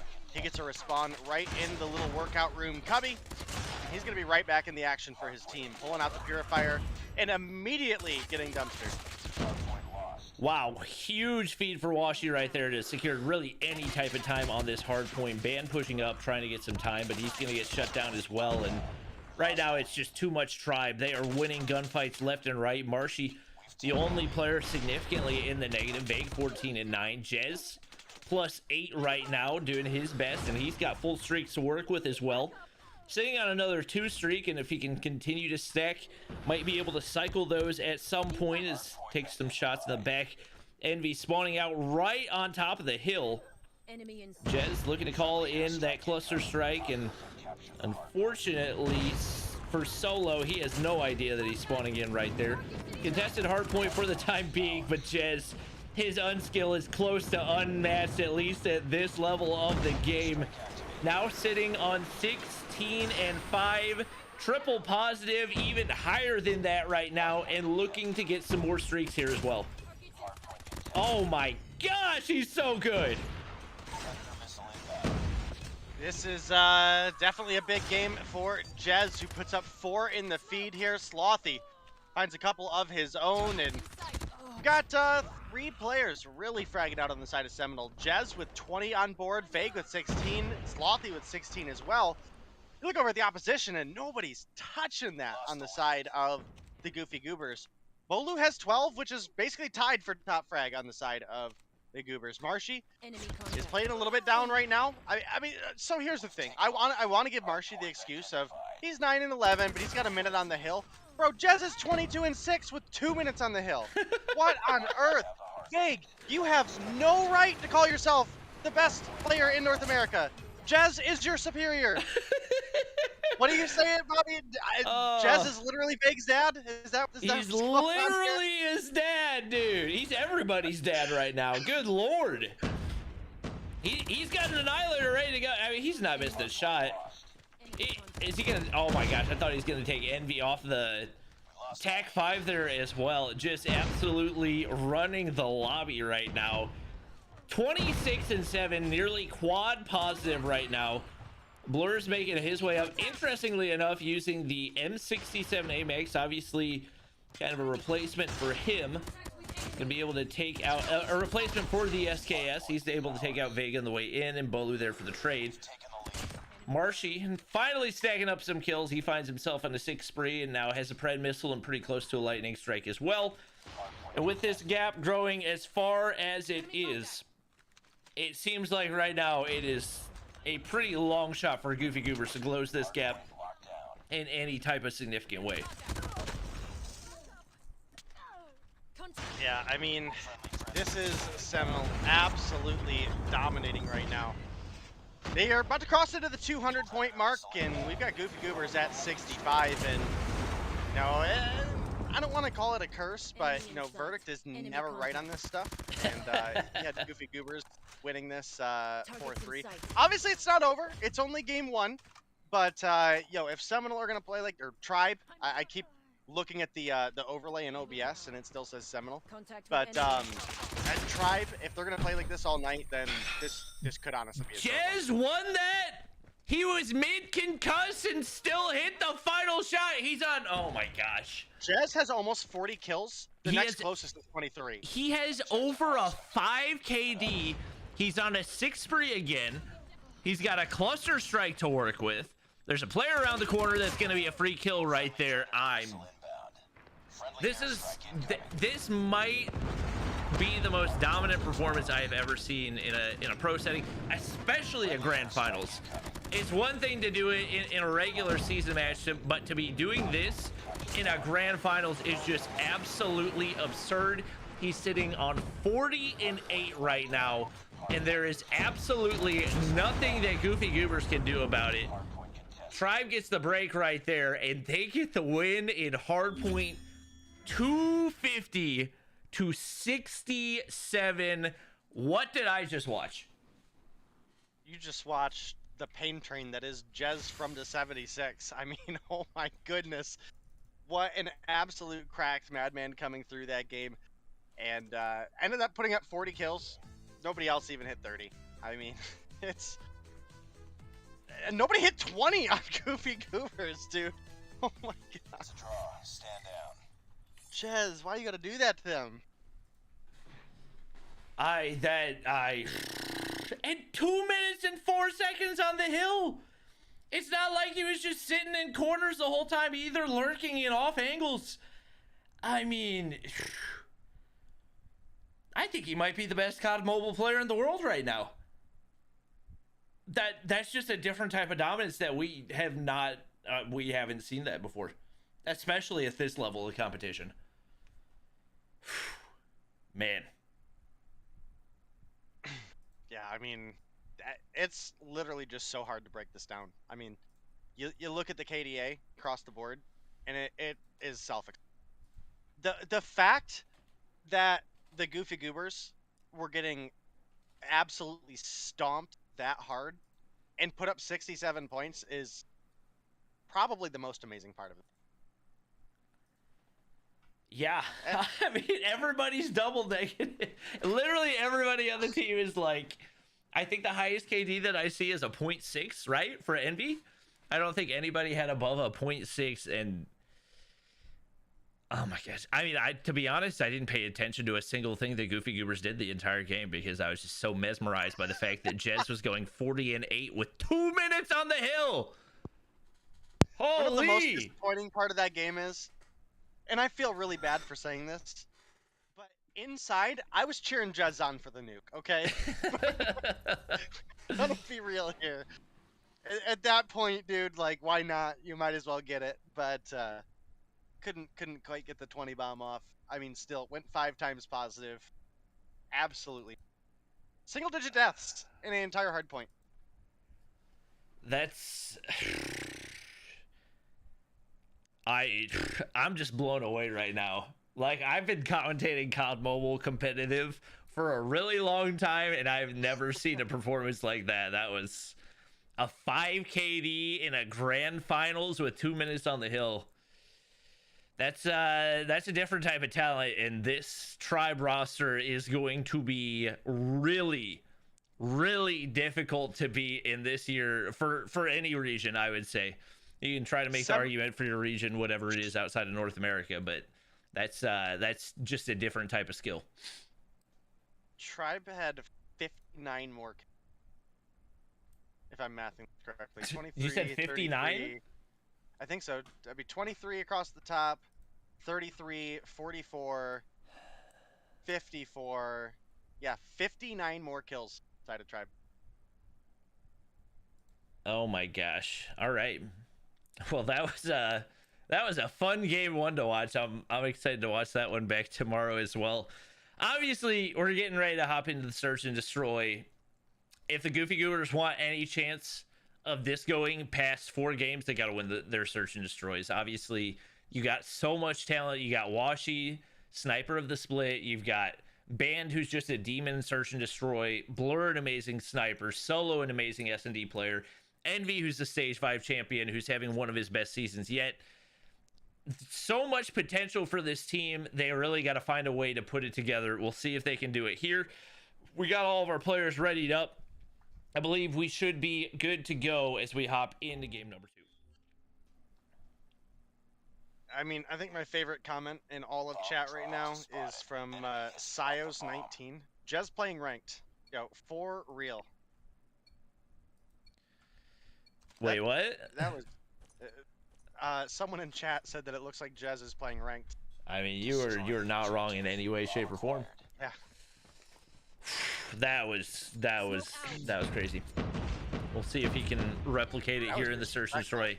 There are a lot of trophy systems down. It's 0 utility goes down. It's actually Blur finding the opener onto Vague, and that is exactly the start that the Goofy Goobers needed. Whoa! Was that the shot that he hit onto Vague for that one as well? Blur's got the wallbang angles, but he's not getting any help. Oh no, he's getting all the help. I misread the feed. They take round 1 easy. Yep. And this is where we did expect the Goofy Goobers to be able to excel. And this is why we mentioned, you know, in the first couple of games, we do have multiple search and destroys due to the format for best. Maybe that's just the angle to line up the shot. He knows right where on the pole he needs to stand. That's interesting. Bolu gonna open up with one on to solo. Bolu was the number 2 in Sniper of the Split. We do also have a Washi, who is number 1. Washi is Eifert. First blood goes over to the side of Tribe, and no answer. Make it another is Jez. Yo, don't care what he picks up. Jez will just carry. Bro, you can give this dude a striker. It doesn't even matter at this point. Concussion goes through, no information. Envy's lurking on the back side. Just gonna push in, see if he can land a shot. Not gonna happen. Envy shuts him down. It's gonna be advantage for this Tribe roster right here. And definitely in a rough spot as the bomb goes down, and Marshy in a nasty head glitch over on the tractor. They're gonna have to rotate around the opposite side. You're not getting any type of push in, and now it's gonna be Slothy in the position to probably cut off any type of rotation through mid. They're trying to find an angle, but the wallbang's not landing. Get a hit marker on the nade right there, trying to get information, but Vague unpeaks at the perfect time. Blur finds one, but needs a 1v4. That's 2 down for him. Starting to look a little bit doable. Bolu not trying to peek at all, and Vague in the spot to try to end things right here, but there's just no time. Gonna be able to take out Vague with a 1D to the head, but Bolu shuts things down. 3 kills for Blur, but not enough for the round as Tribe comes back and ties things up 1-1. Yeah, almost able to clutch it up, but just couldn't quite find it in time. Blur gonna drop 5 kills on the board for him though, so he's doing all right. Yeah, look, he like lines up with this pole. Space is saying that Blur is copying him, so I'm guessing that's an angle that Space figured out. Nothing going through there, however, is Tribe is very content to sit back, and just like that, it's going to earn Bolu a first blood once again. A little bit of tribe on tribe violence coming through as Bolu takes down Envy. Be first blood with no answer back by the side of the Goofy Goobers. Blur. Okay, the second shot was there. First shot, I didn't know how I missed, but the second one was bizarre. Blur trying to wallbang here. This might be another one of those space spots. I'm not entirely sure. I'm sure he'll let us know if that's the case. But with Band and Envy down, 2 stage 5 champions from the side of the Goofy Goobers, you have to imagine it's going to be really difficult for them to clutch things up. They did get one on Jez, and let me tell you, with the way Jez has been playing today, that's basically a 2-player trade. So right now, hoping that the utility can come through big. Blur sends the nade through right there. Solo finds Marshy. Just like that, the site is wide open, but trophy system's down, and now Blur needs to find a snipe onto Bolu. Oh, and definitely a doable angle, but unfortunately for him, there were still 2 players on the outside that would have made it pretty much undoable. So he's gonna drop right there. Tribe takes back-to-back rounds in what seemed like a potential turning point for the Goofy Goobers. Not looking quite as positive anymore. Seems like Tribe has figured out the angles, and what do you know? Jez with the first blood right there. Nobody making their way up to Tractor now, and it's going to be man advantage for Tribe once again. Yeah, I mean, it's been a constant battle for the Goofy Goobers on fighting that first blood. They haven't been able to really find an answer yet. One would hope that either Washi or Blur comes through with a clean snipe, but Solo's able to pick up Marshy, but, I mean, immediately gets fragged out. And it is now a 2 versus 4 once again in the Goofy Goop. Oh, well, Blur going to catch Vague running across the street with his pants down. But unfortunate for him, but Envy now going for the challenge on Bomb. Blur looks away from his homie, just knows that Envy's got that, and now going to get rotated on. Takes down Slothy. Smoke down. Blur to bait out the angle here. Yeah, that was a beautiful smoke play, and obviously knowing exactly where Bolu's going to be looking. Not going to be able to find the angle, especially with that small margin, to actually be able to pick it up right there, and very well executed by the Goofy Goobers to tie things back up at 2-2. Blur doing his best to keep his team in the game. He's 8-2. Interestingly enough, I was going to say Washi Toppy is 0-4, but he's actually going to pick up the first blood right there. Bolu's going to be able to find Band. 4 players remain for each team. Tribe sitting back once again, not getting too overly aggressive. It's worked for the most part for them so far, but right now they need some information or they need some map control, and they don't really have either. Bolu's hoping somebody over peeks over toward Tractor, but it seems like Goofy Goobers are dead set on sticking to those spots, and that puts the pressure onto Tribe to try to be able to find something here. Vague's the one player pushed up in a position where he might be able to catch somebody, but nobody rotating at all for Goofy Goobers right now, and all the pressure on Tribe to make the first move. Right now, Tribe definitely in a decent position to retake the lead, but as I say, that Solo with the Fennec in hand going to take down one. Oh my goodness, like 4 people just got absolutely lasered. Vague, last remaining player, does pick up Washi. That brings it to a 1v3, but it does reveal his position at least a little bit. And the Goofy Goobers, they've got bombed down. Things were looking great for Seminole a second, or Tribe. I keep looking at my OBS and it's saying Seminole. Hopefully we'll get that fixed for you guys soon. But the 3-2 lead is going to go in for the Goofy Goobers as we switch sides. Yeah, that was very clean. I don't really know how that concussion even got through, because there was a trophy system that got thrown down as it was coming over top. But even with that happening, Goofy Goobers capitalizing, able to win the gunfights, and teamwork was super, super solid right there. Solo, I don't think realized what happened as Vague slid in right there, and that's going to be an easy 2-piece for him. 3 players up, but Blur's gonna drop 1. That's kill number 10 on the board for him. And we've seen some of these players really strong on offense, really weak on defense, or maybe the flip-flop. Blur looking to try to be even all the way through. Gonna be able to pick up an M13. Oh, he almost had the wall bang on the Vague. I was really hoping that was gonna happen. I'm not gonna lie, that would have been so cool to watch. Timing just wasn't quite there.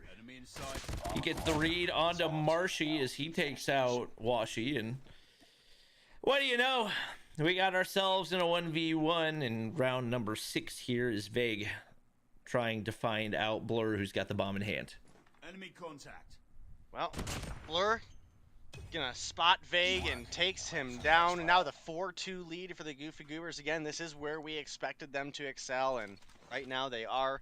Seminole have certainly had their opportunities, but again, the past couple rounds has been just 3 players from Tribe dying at once. I'm gonna say Seminole all night. I give up. Give up. That's an interesting nade angle from Blur that I'm gonna have to try out for sure. Bolu's trying to hide behind the tank right here. Blur's looking for the wall bang. It's not gonna land, but they get man advantage. They get players pushed up. He's gonna get taken out by Slothy, but the bomb goes down over on the A site.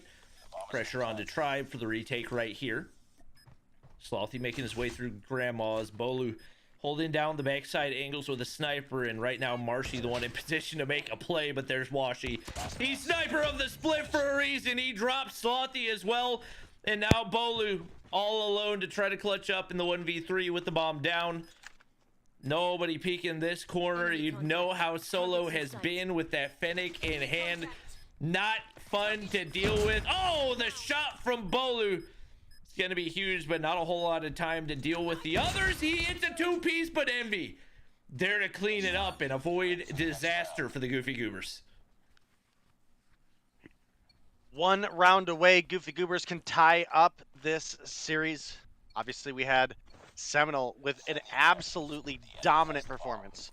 A disrespectful performance in the Hardpoint, and Goofy Goobers are looking to use this search and destroy to answer back. Vague pushes right up into Envy. Solo finds a literal frag. The 2-for-1 trade does come through for the Goofy Goobers. They're in a great position to potentially close things out right now. Envy does have the bomb pushed up to tank. Solo is going to drop, but Envy is here for one on to Jez. Again, one of the better players to pick off of the side of Tribe, if you ask me. Now looking at a 3v2. The bomb is pushed up towards the A bomb site. This should be a free plant coming through for Envy. In a great position to defend from boxes, but they make the play happen. And that's one of the shots that Bolu's got to hit. You got a wide open blur, full body peek and broken wall, and just can't get it to land. He's had a good game so far, but more than likely that miss is going to seal the deal. You got Washi going topside right here.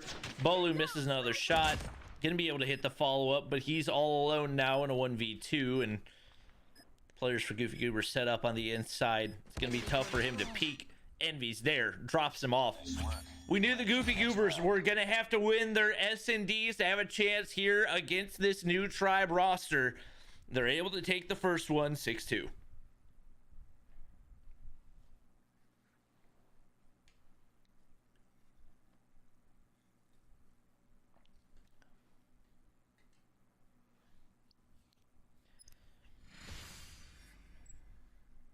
And it is Envy coming away with the top frag right there.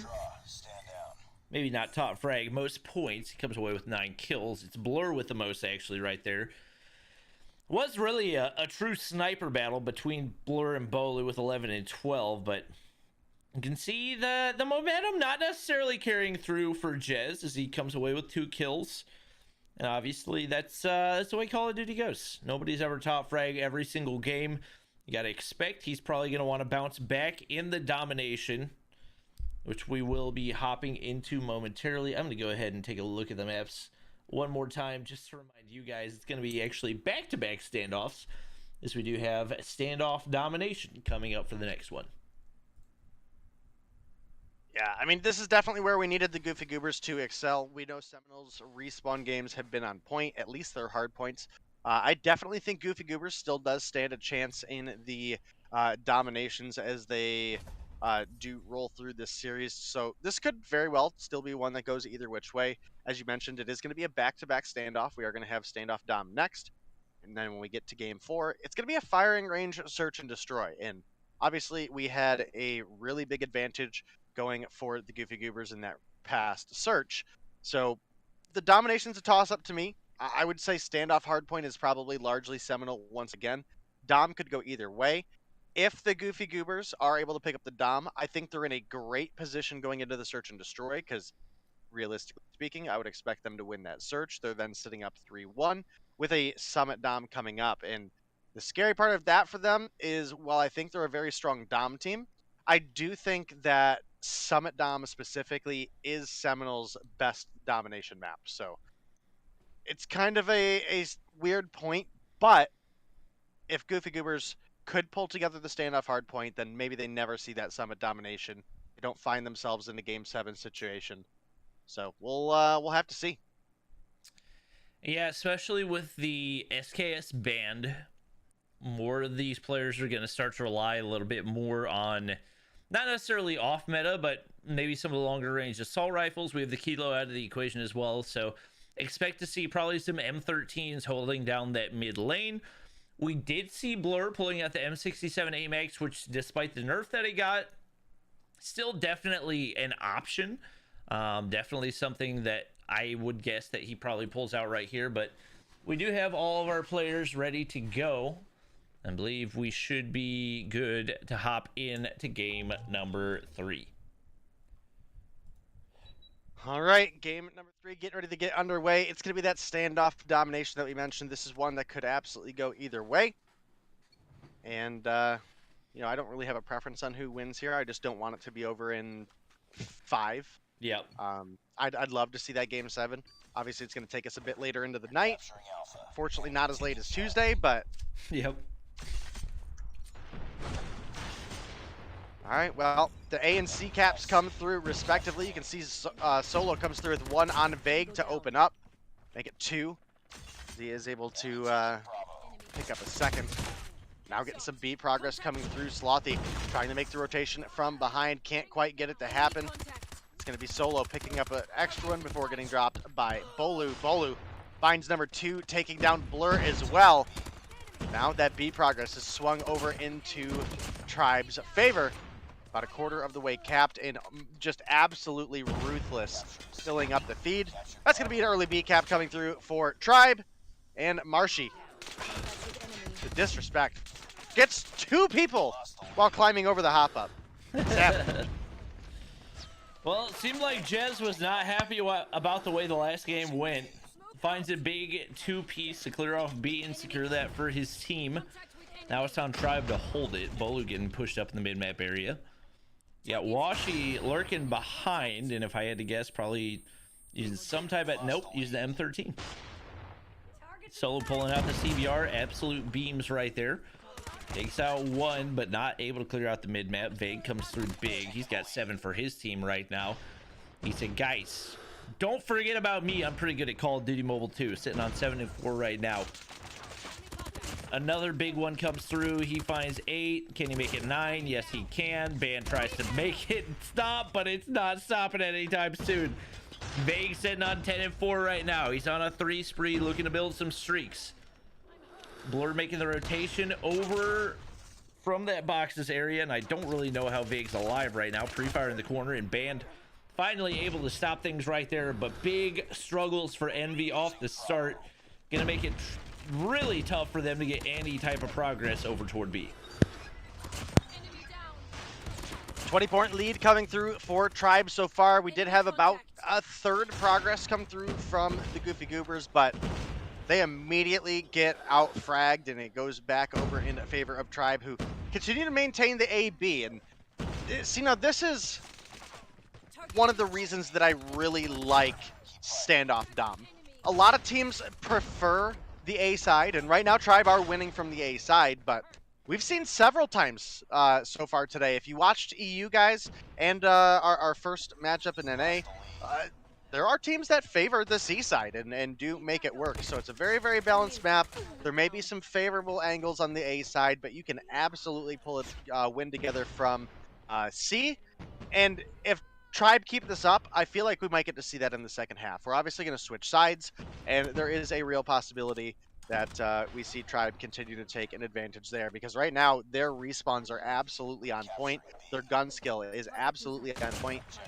Looking at the scoreboard, Blur, the only player on the side of the Goofy Goobers in double digits, and he's still negative at 10 and 11. Envy is all the way down at 2 and 10 right now. Everybody on the side of Tribe, positive. Marshy, 15 and 5 right now. Yeah, they're getting outslayed pretty hard. And Blur's top ranking with the HBR. HBR got a buff. Yeah. Is it a top 5 gun? Not even remotely close. He's still making it work and definitely needs some more help from his teammates. And we talk so much about what a good season Envy is having. To see him at what 4 and 11 right here going into the half, just so uncharacteristic for him. And he's got to be the player to turn it around right here. Obviously, Solo, Washi, you want to see more from him.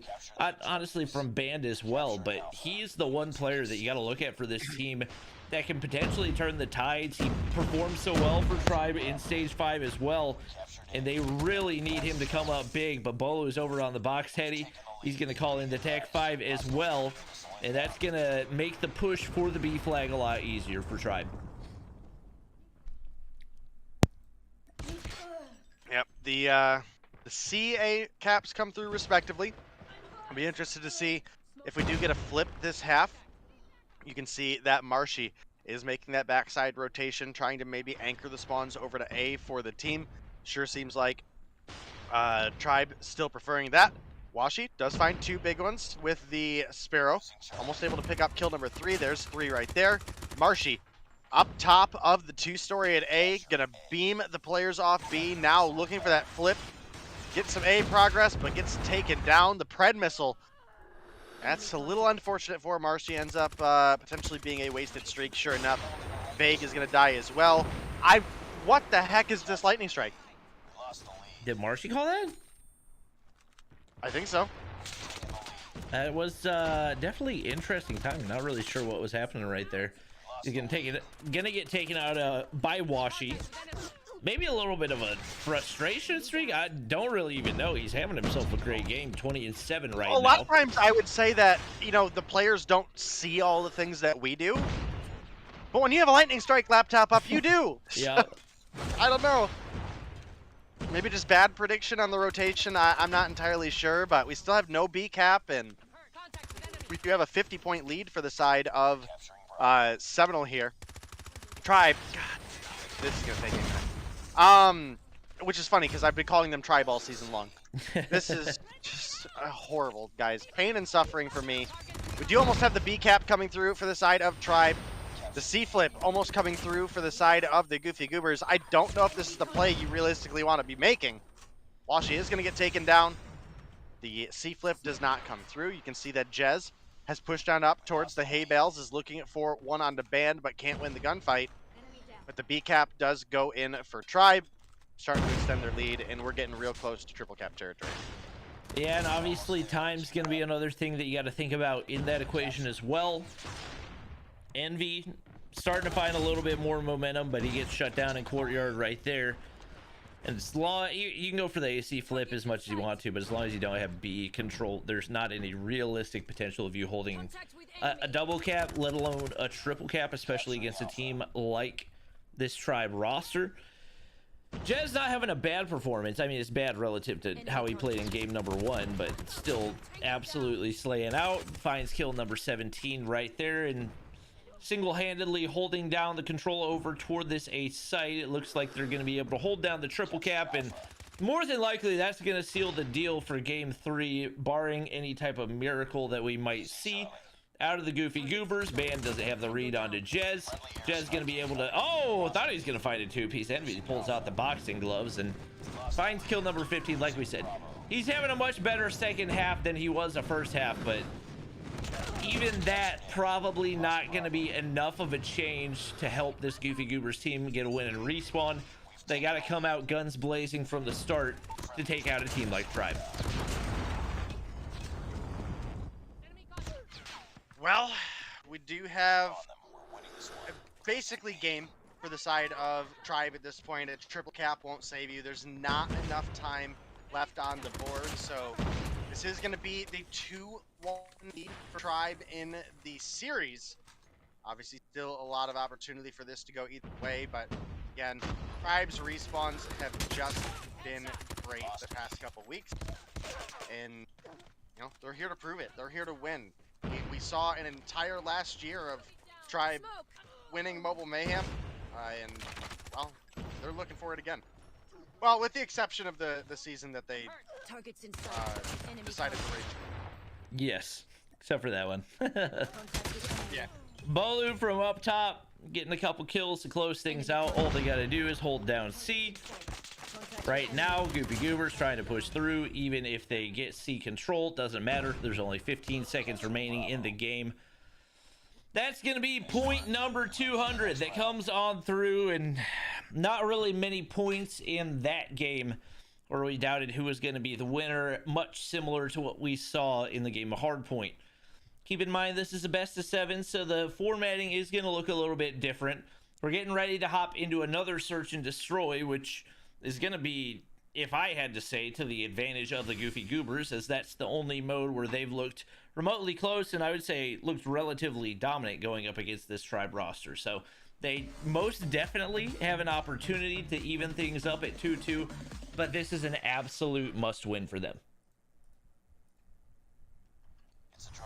Stand down. Absolutely, and look at the scoreboard. It's fairly convincing on what went on here. Massively outslayed on the side of Tribe once again. Bolu coming through with the MVP for the team at 30-12, but top frag was a tie between Vague and Marshy. The 31 apiece. Marshy go 31-15 over double positive. 6 captures for Marshy and Bolu, 5 for Vague, 7 for just plays it all. Didn't even go for the frags this time. I literally watched Jez throw his body at B like 6 times in a row to get the B cap for the team. Yo, Jez is a true homie. Okay, this is reality here. Slothy doesn't play OBJ. That he had the home flag capture on each side. So, congrats. All right. Well, definitely an X Factor type of map for this Goofy Goobers team. We are getting ready to hop in to search and destroy on firing range, so definitely gonna need a mental reset after that one. That was not the prettiest one that we've seen so far. We've seen. I mean, just a big kill lead for Seminole there. That was a 42, not quite the 59 they had earlier, but 42 kills is still a lot. That's more than most of any 2 players combined on the side of Goofy Goobers. So. Yeah. Whew. Yeah, this is, I mean, Blur's got to come up big again. I think Washy's the player that we got to see more out of. Obviously, he's a great sniper, but even in the last Search and Destroy, didn't have a massive impact, so we absolutely need to see more out of him if the Goofy Goobers are going to be able to push this to a Game 7, let alone win the whole thing. Well, fortunately for them, we do have another Search and Destroy coming up. This one's going to be on firing range, which... personally, I think it's one of Tribe's better Search and Destroy maps, so they definitely still have an opportunity to just take the edge here. And if Tribe were to win here, that is going to put them on match point. So you're going into a hard point, Goofy Goobers. That'd be a difficult situation to be in. And well, again, I don't want to see this over in 5. I want to see more. So please win this one, Goofy Goobers. Please. I believe we got everybody readied up, so we should be good to go for game number 4.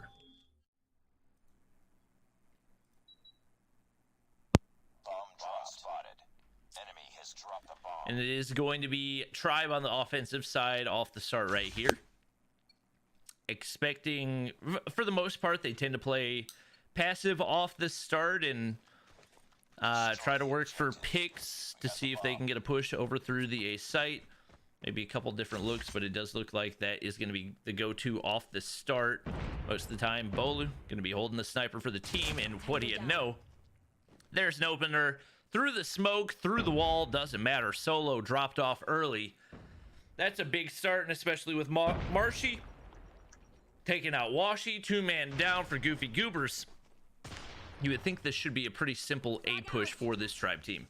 Oh, and as I say that, 2 players drop, and it's a 3-3. Yeah, I mean, it's hard to tell at this level.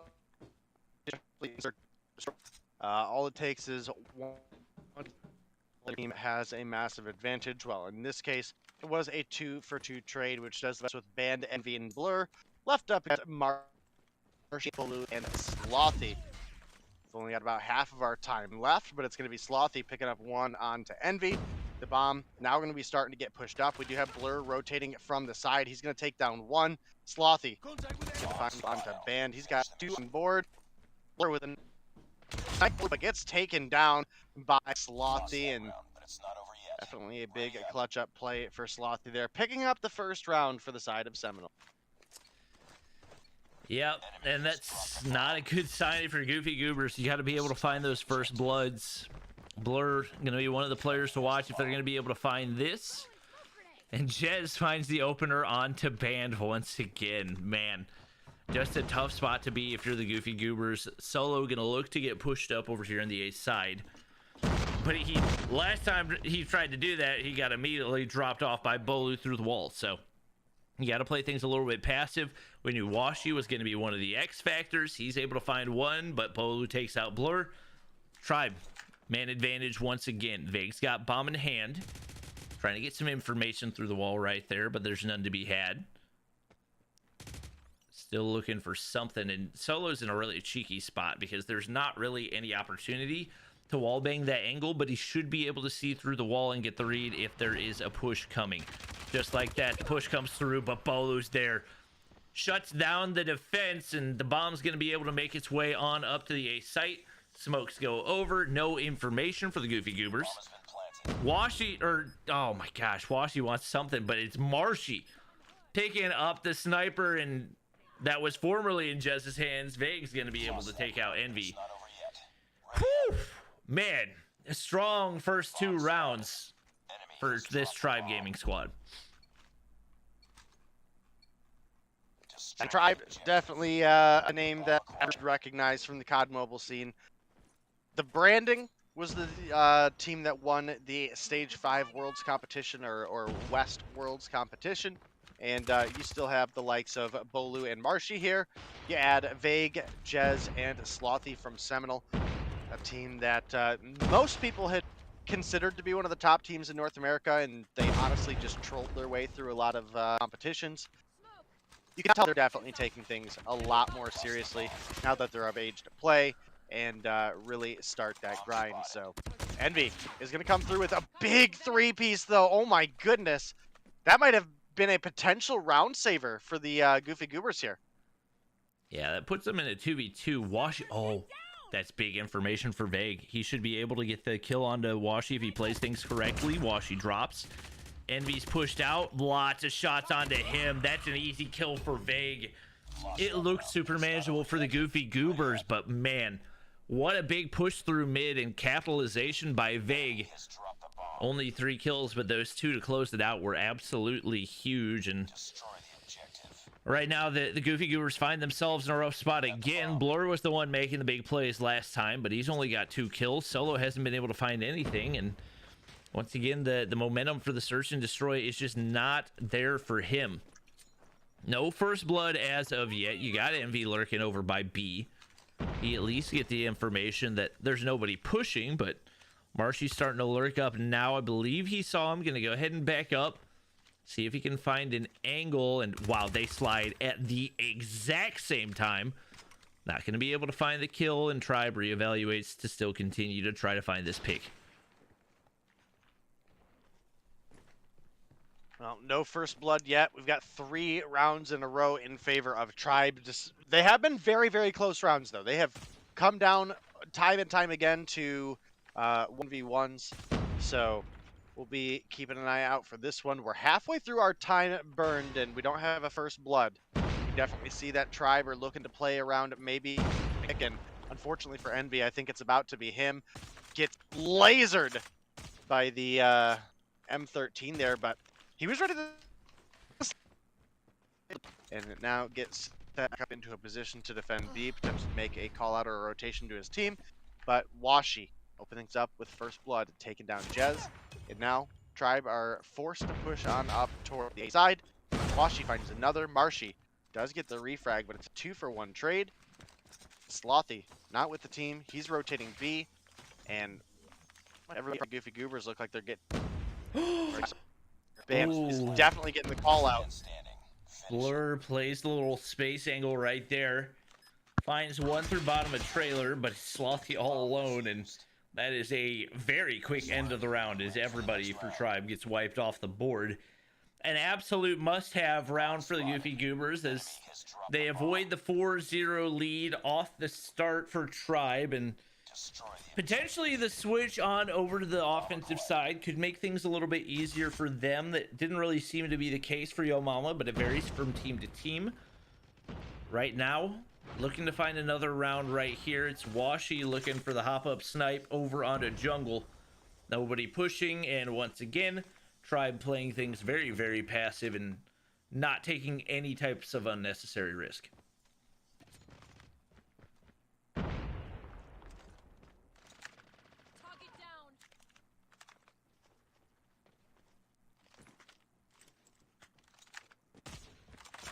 Jez not going to be able to land the wallbang right there. It is going to be first blood as Envy drops. Things looking more manageable for Tribe as Jez is not having a whole lot of luck connecting on those sniper shots in the first half. It's been Slothy making most of the plays. Right now, nobody for either team going anywhere anytime fast, but Vague now looking to finally push up on the A site. Trophies out. Utility goes down. Should be a plant going in here. I think Solo probably heard that, and Blur's going to be able to take out Jez on the bottom trailer wallbang. Vague, extremely isolated right now and doesn't really have anywhere to go. Nobody to back him up. He tries to peek something, but Bowler's going to be there to actually save him as Band tries to push in toward the bomb. Man advantage once again, and the pressure on for the Goofy Goobers. Blur not finding anything. Washy's going to drop. Solo's taking damage. He's the only one left to clutch up. Vague's going to pre-fire the corner. And Tribe now find themselves up 4-1 in an absolute must-win game for the Goofy Goobers. Destroy the objective. We got the bomb. Day, I think you might be muted. Oh, Day's gone. Day is no longer in the voice chat. All right. Looks like Solo Cast Bobby is here to save the day. Discord crashed, trying to relaunch. Okay, good to know. Ooh, it's getting a little dicey over here on the B site. Slothy's gonna drop after getting that opener. Bolu's all alone.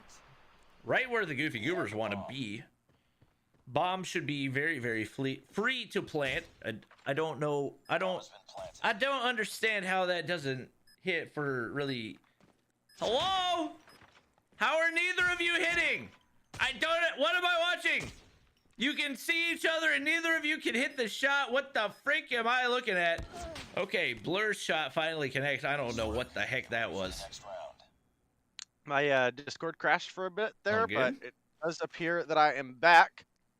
And, well, we have had a couple rounds go to the Goofy Goobers, but it's realistically Tribe are just at such a good position right now that they don't have to overextend.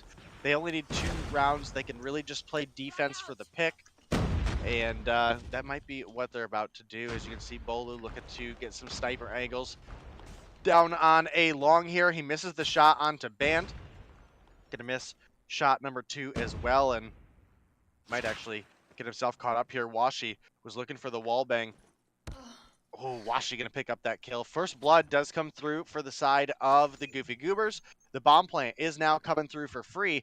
But we do have Vague and Marshy making a full backside jungle rotation from up B. They're going to be rotating right into the likes of Blur and Envy right now.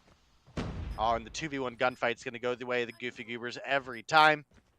And now it's a 2v4. Tribe do have trailer control, but Solo is going to take down Marshy. Slothy gets the refrag, but with another player right there, the challenge comes through. And we're only 1 round separating these teams now. Yeah, it's looking like it might be a potential match saver for the Goofy Goobers. They have struggled significantly in the respawns, but the Search and Destroy have been the one place that they can go. Right now, looking to make the comeback up against this Tribe squad. There's a couple people over on B, but only one of them's for Tribe. It's going to be Marshy, who's taken out. Is able to take out Blur in the process with a nade, but Washy catches the flank. Oh, couple come in. One of them going to be a big one out of Jez right here. He's only got 3 kills, but he's now in a 2v2. Not going to spot anybody over on the bomb site, and the bomb is down. Right now, it's Band trying to get information through the wall right there. Bolu has tried to hit that wallbang shot a few times. Hasn't had a whole lot of luck with it. Right now, he's going to go ahead and sit back and hope that Jez can make the play onto the bomb site. He doesn't really have any information either. Bomb has been picked up by Washy, and it looks like they are going to go for the plant play. Well, the 2v2 ensues. It's Jez and Bolu versus Band and Washy. You've got a stage 5 champion on each side. You've got a cracked player that is just now old enough to play in the league. Washy gonna find Bolu, but does get hit markered by Jez. Yo, Jez, why you got a J358? Targets in sight. Woo! Hit I'll marker get some right there. morning That should be easy to clean up. Yes, it is. Washi finds kill number 11. Just at the perfect time, too. Goofy Goobers tie things up at 4-4. Or were they down 4-1 at one point? I know they were down 4-2 at one point. Washi, we said he needed to pick things up, and he did exactly that. 11-5 right now, and the Goofy Goobers coming storming back. Trophies go down as they're looking for the A-site push. They got Solo push way up, but he's going to drop off the start, and they need the trade right there. It's not going to happen, but a couple nade kills go both ways. And actually, not as many going in for the Goofy Goobers as Washi and Envy are the only ones left. Yeah, 3-for-1 trade is certainly not favoring the Goofy Goobers here. So Seminole Tribe probably about to be on match point if I had to guess. Envy does have the bomb, so they could potentially play a long backside B rotation, maybe get a couple picks on players rotating in, but I have to imagine as soon as Tribe peek A long and see there's nobody there, the rotation's going to start coming through. You can already see Jez is looking to push up towards mid. Not seeing anybody under the side there. And sure enough, once they confirm nobody's A, they start rotating B. And now this is really not good for the side of the Goofy Goobers. Yep. Oh, but Jez doesn't peek his corners. What are you doing, bro? Ooh, Oh, Kane. Envy! Big two-piece right there. It's a 2v2 right now. Now it's all into Bolu and Slothy, but Bolu's lurked all the way up. Oh, the fake plant is huge. It's 1v1. Slothy comes up massive. He's able to take Washi off of the bomb head glitch right there. I didn't even get to see his POV of the gunfight, but he's got 14-4 right now and trying to single-handedly carry Tribe to a win. Well, I mean, he's definitely putting in work right now, and that's a big clutch after Envy. Oh my God. Absolutely frying. 16 on board. Jez going to take down Blur as well. It's once again a 3-for-1 trade, and this is really where we needed to see the Goofy Goobers excel. But like I said, this is one of Tribe's better search and destroy maps. It is still very close. We're looking at a 2v3. This could go either which way. If we see Envy and Washi have, well, specifically if we see Envy find a 3-piece again, they could still win the round, send us into that round 11, maybe find their win on the defense. I think Marshy honestly was just spraying into wood for information there. Oh, well, see Envy. Vague's the player to make the play, but he can't make it happen. Bolu's there for the last one. Washi drops. Goofy Goobers drop a search and destroy, and with the way that the respawns have been going, it seems like a pretty long shot for them to be able to win the series. Next up is going to be, and I'm going to have to go ahead and take a look at the maps and bans. Next up is going to be Standoff Hardpoint. And to be honest, the Hardpoints have looked the roughest for the Goofy Goobers so far tonight. They need to go absolutely huge to get a win right here and prolong the series.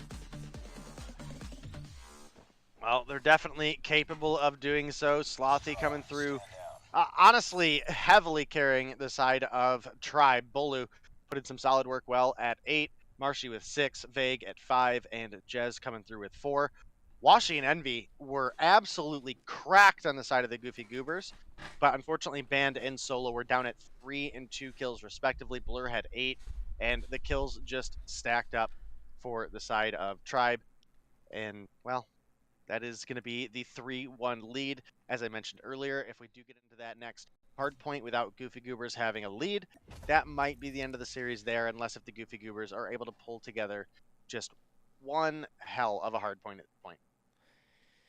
Yeah, it's and Standoff Hardpoint's just a tough one to convert like any big chunk of time on. There's not really anything that I would consider to be a money hill. P1's a toss-up.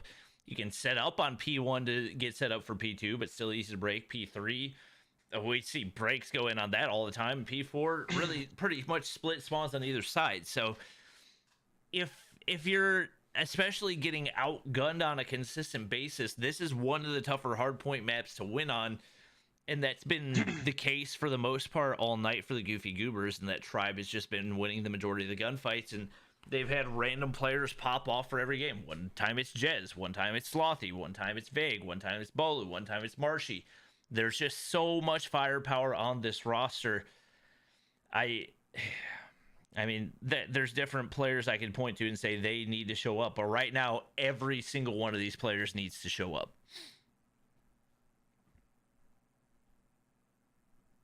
Yeah, I mean, Goofy Goobers, they're in a tight pinch here because we're giving the edge to Seminole in the respawns, and here we are. It's match point. Seminole are heading into a standoff hardpoint.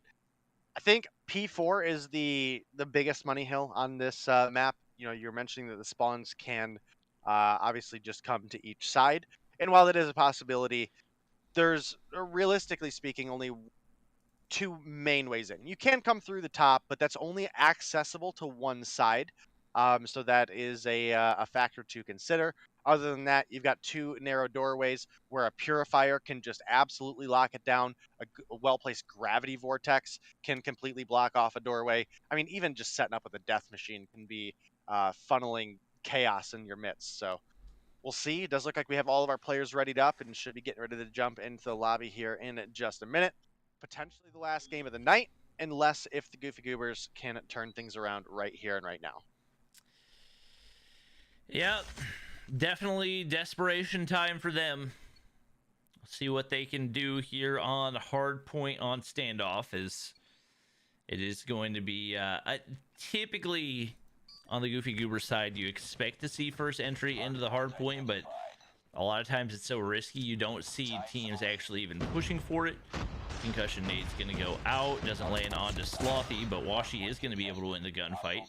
Jez, pretty weak right there, but still wins the shots over the hop up right there. That's kind of one of the beauties of the CBR is it actually has wall penetration relatively similar to an AR, as comparable to most SMGs, which are typically pretty weak.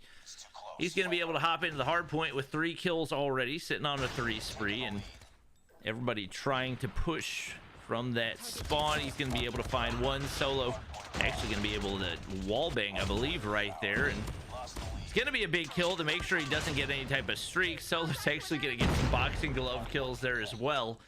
Relatively even off the start, but it is Tribe with the lead, and Vague winning that gunfight is going to allow them to pick up some extra scrap as well. You're absolutely right, and you know, again, this is where Tribe really thrive, and you can see they're already set up for next as well. They've got themselves spawns locked down. Envy is able to pick up a big kill onto Slothy, but man, they turn the corner and Vague finds a 2-piece. The spawns are a little bit split here. We're spawning back alley for the Goofy Goobers. We're spawning boxes for Seminole, but it is a break coming through for the side of the Goofy Goobers. There's 45 seconds left, so this is absolutely still worth fighting for on the side of Tribe. But it's going to be difficult to make the break in, especially with multiple members of Goofy Goobers in on the hill. It is going to be a 1-for-1 trade on bot, make it a 2-for-1 up top. Now Seminole pushing in, they re-get the point. 2 big gunfight wins for Marshy there. Blur now pinched between 3 members. He does at least get the 1-for-1 trade, but with 15 seconds to go, it's not worth fighting over this P2. Get set up for P3, Goofy Goobers. Try to have a good hold here, and you guys might be able to get the lead off of Blue. Well, we see Jez shooting bodies a little bit right there. That's actually the Blur spawned on one side, Jez killed him, shot his body. Blur spawned on the other side, Jez killed him, shot his body. Just so disrespectful right there.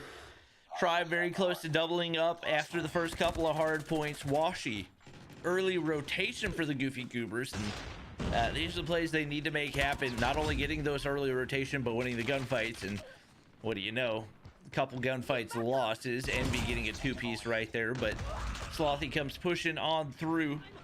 Goofy Goobers still stacking on the time, but seems like they're starting to lose more of the gunfights than they're winning. Envy finds a big one right there, and Solo holding things down with the operator, the purifier in hand, but Bolu finds a 2-piece, and Vague pushing in through the top side, going to be able to find 2 just like that. Hard point goes to Tribe. Definitely a rough spot for the Goofy Goobers. They reclaimed so much time there. They do get an opportunity to get set up for P4 now, and this is definitely a great spot. Realistically, you want to hold farm because, like I said, there's 2 ways in on the ground floor. You have 1 on each side, boxes and farm. You do have the top side of the building, but the easiest way, well, the only way to get in there is through farm side. So that does give you a bit of an advantage. It gives your team an extra angle to rotate in from, and it denies it from the opponents. So for Goofy Goober's sake, you would hope to see a flip over towards the farm here, but hasn't quite happened yet. Solo barely going to win that gunfight with Slothy and Vague. He's up top on the chase. Should find a free kill here, theoretically. Wasn't free. You got it. Yep. And Marshy with the final kill to secure the hard point. Means that Tribe's going to be able to stack some more time right here, make it a 2-piece. Got a Pred missile working on a lightning strike right now, so he's going to look to play his life, and everybody's spawning out for Goofy Goobers. Not going to be worth it for them to try to get a break here on P4, so you can see everybody pushing on in, but they're getting completely slayed out. 4 kills in the feed for Tribe, and that early rotation is going to pretty much mean nothing. We do see Vague dropping right there, but across the board, it is still Tribe winning the majority of the gunfights. And Marshy's actually going to be on full streaks right now, which is the last thing that you want to see if you're Goofy Goobers. Cluster Strike gets called in. More than likely, Envy going to be able to find a kill right there, but not in time to save that time for the hard point. And definitely one of the better options as far as Cluster Strike call-ins go. That's going to open things up. Jazz go for the wallbang. Nearly had banned on the wallbang there as well. Another reason we talked about the importance of the CBR and all of the utility that it has. Tribe still stacking time and looking to be doubling up by the end of this one if they play things correctly. Marshy's still got a lightning strike to work with, and to be honest, might as well call in this Pred because those streaks are going to start looping soon, and the disgusting movement and gun skill finally gets taken out by Solo right there, but man, was that pretty.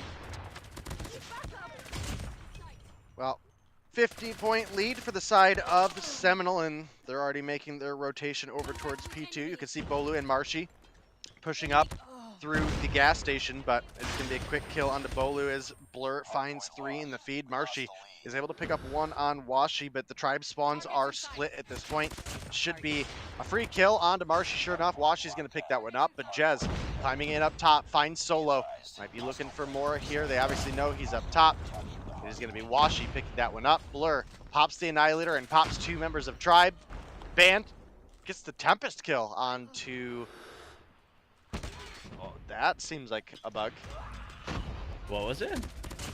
The Tempest kill came through onto Slothy, and he respawned and was still frozen in place for like 4 seconds. Oh yeah, I've seen that bug before. It's very enjoyable. Sounds horrible. Marshy's trying to prevent the full 60 from going in here, but Envy's there for the trade.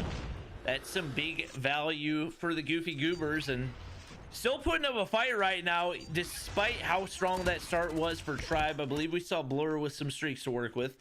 Still has a lightning strike ready to go, but he's going to get double chelled by Marshy and Bolu, the dynamic duo, and that's going to slow the push for the Goofy Goobers. That said, Vague's really the only person in position to defend right now if you are Tribe, and even with him trying to get the trophy down, Death Machine's going to be taken out of the equation. Jez has an Annihilator to work with if he wants to. Blur's right on the other side. Might see some more body shooting. Yes, we do. It seems to have a little bit of a vendetta. Blur. Oh, this Blur. To be honest, Blur's just getting really unfortunate spawns. Both times he dies to Jez, immediately dies to him within what, 2 seconds because of the place that he spawns in. And now you got Goofy Goobers spawning way across the map. They have no desire to try to push for this scrap time. Jez trying to work for some streaks right here, but Blur's going to be able to take him out. Definitely trying to mitigate the loss at this point if you're the Goofy Goobers, and doing a good job of doing so by taking out those streaks that could have potentially gone into play for Jez. Yeah, you're absolutely right. Goofy Goobers are at least doing a great job of keeping this one close. They're still sitting within a single full hardpoint hold of potentially picking up the lead. They've absolutely still come through with the win here. You can see Slothy coming in with the Purifier, looking for some kills, but does get dropped. Fortunately for him, the Purifier was out long enough that he is completely out of that score streak now. A full reset. Envy on the stairs is going to pick up one before getting taken down. Now Solo rotating over, taken down before he can even get in the door. We've now crossed 200 for the side of Tribe. And Slothy, honestly, just planted his feet here on the hill, getting some time for the team. Ban slides down, but Marshy's here. Finds the 2 before getting taken down. This is a bloodbath P4 right now. Absolutely insane. It is just straight chaos right now. No discernible pattern as to what's happening, but it is going to be Goofy Goobers getting a pretty good chunk of time. Envy, Ban filling up the feed right now, and even with Tribe getting pretty close to that 250 point mark, Goofy Goobers doing a good job of still holding down these hard points. Marshy gonna go ahead, call in the lightning strike right there to try to clear out the hard point. He's gonna be able to find one, another with the gun as well. Now looking to push in, but oh, the Sparrow comes up big. And that Sparrow might be the one that ends the game and potentially the season. He didn't see the trophy system. Marshy is able to get one onto Envy. It is still Tribe holding down the hard point. Washi pushes up. He's got an opportunity from the top side. A lot of damage right there, but no kill for him, and that was an absolute must-have. Gets one as he hops down, but Vague is there. Trades come in. Jez is there for his teammate. They can potentially win it on this hard point, but they can't anymore as Envy finds a big 2-piece. Been struggling so far today, but has been huge for them so far. 34 and 22. Tribe can't win it on this hard point, but right now it's all about the rotation on over. 245 points for Tribe. The battle over here. Vega's gonna lose the gunfight. Band goes huge and keeps the hopes alive for his team. One opener, but Marshy slides on through, and that could be the gunfight that seals the deal. The double! Marshy the double with the boxing gloves to end it, and Tribe Gaming takes the championship. A great season coming through for all of the teams that competed here today. Yo Mama, Zygnus, definitely got to give them some big shout outs. Goofy Goobers come through, do get second place, but it is going to be Tribe coming through with the first place victory for our winter 2022 Mobile Mayhem season. And well, I gotta say, this is what people expected pretty much from the start of this team signing up, right? But they definitely had their struggles throughout the season, and I mean, it wasn't a complete blowout win. I mean, the first hard point was, but we had a lot of really good games here tonight, and you know, it does end a little bit earlier than our normal Mobile Mayhem time, I think. But I know we're right at about the same time, right? Coming up on 11. Yep. Yeah. Yeah. No, that was definitely a good set of games that we had here today. Well, congratulations to Tribe. First tournament as an official Tribe roster, and you take the win. Definitely a big performance for them. And once again, thank you to all the players that played. Obviously, Mobile Mayhem is all about developing the COD mobile esports scene, and you can see players in here who started from way down in the standings and have worked their way up to starting on grand finals roster. So congratulations to everybody playing. Congratulations to Yo Mama on your third place as well. But that is going to wrap up this season of Mobile Mayhem Winter Edition. Thank you guys for watching. Hope you enjoyed. Make sure to show some love to whoever we end up rating. I'll have a video if you guys are watching over on YouTube that goes live right after this. That'll be over on the main channel, so you guys can check that out as well. But that's going to be it for the stream. Thank you guys for watching. Hope you enjoyed. Make sure to like, subscribe, and follow, and we will see you guys in the next season of Mobile Mayhem.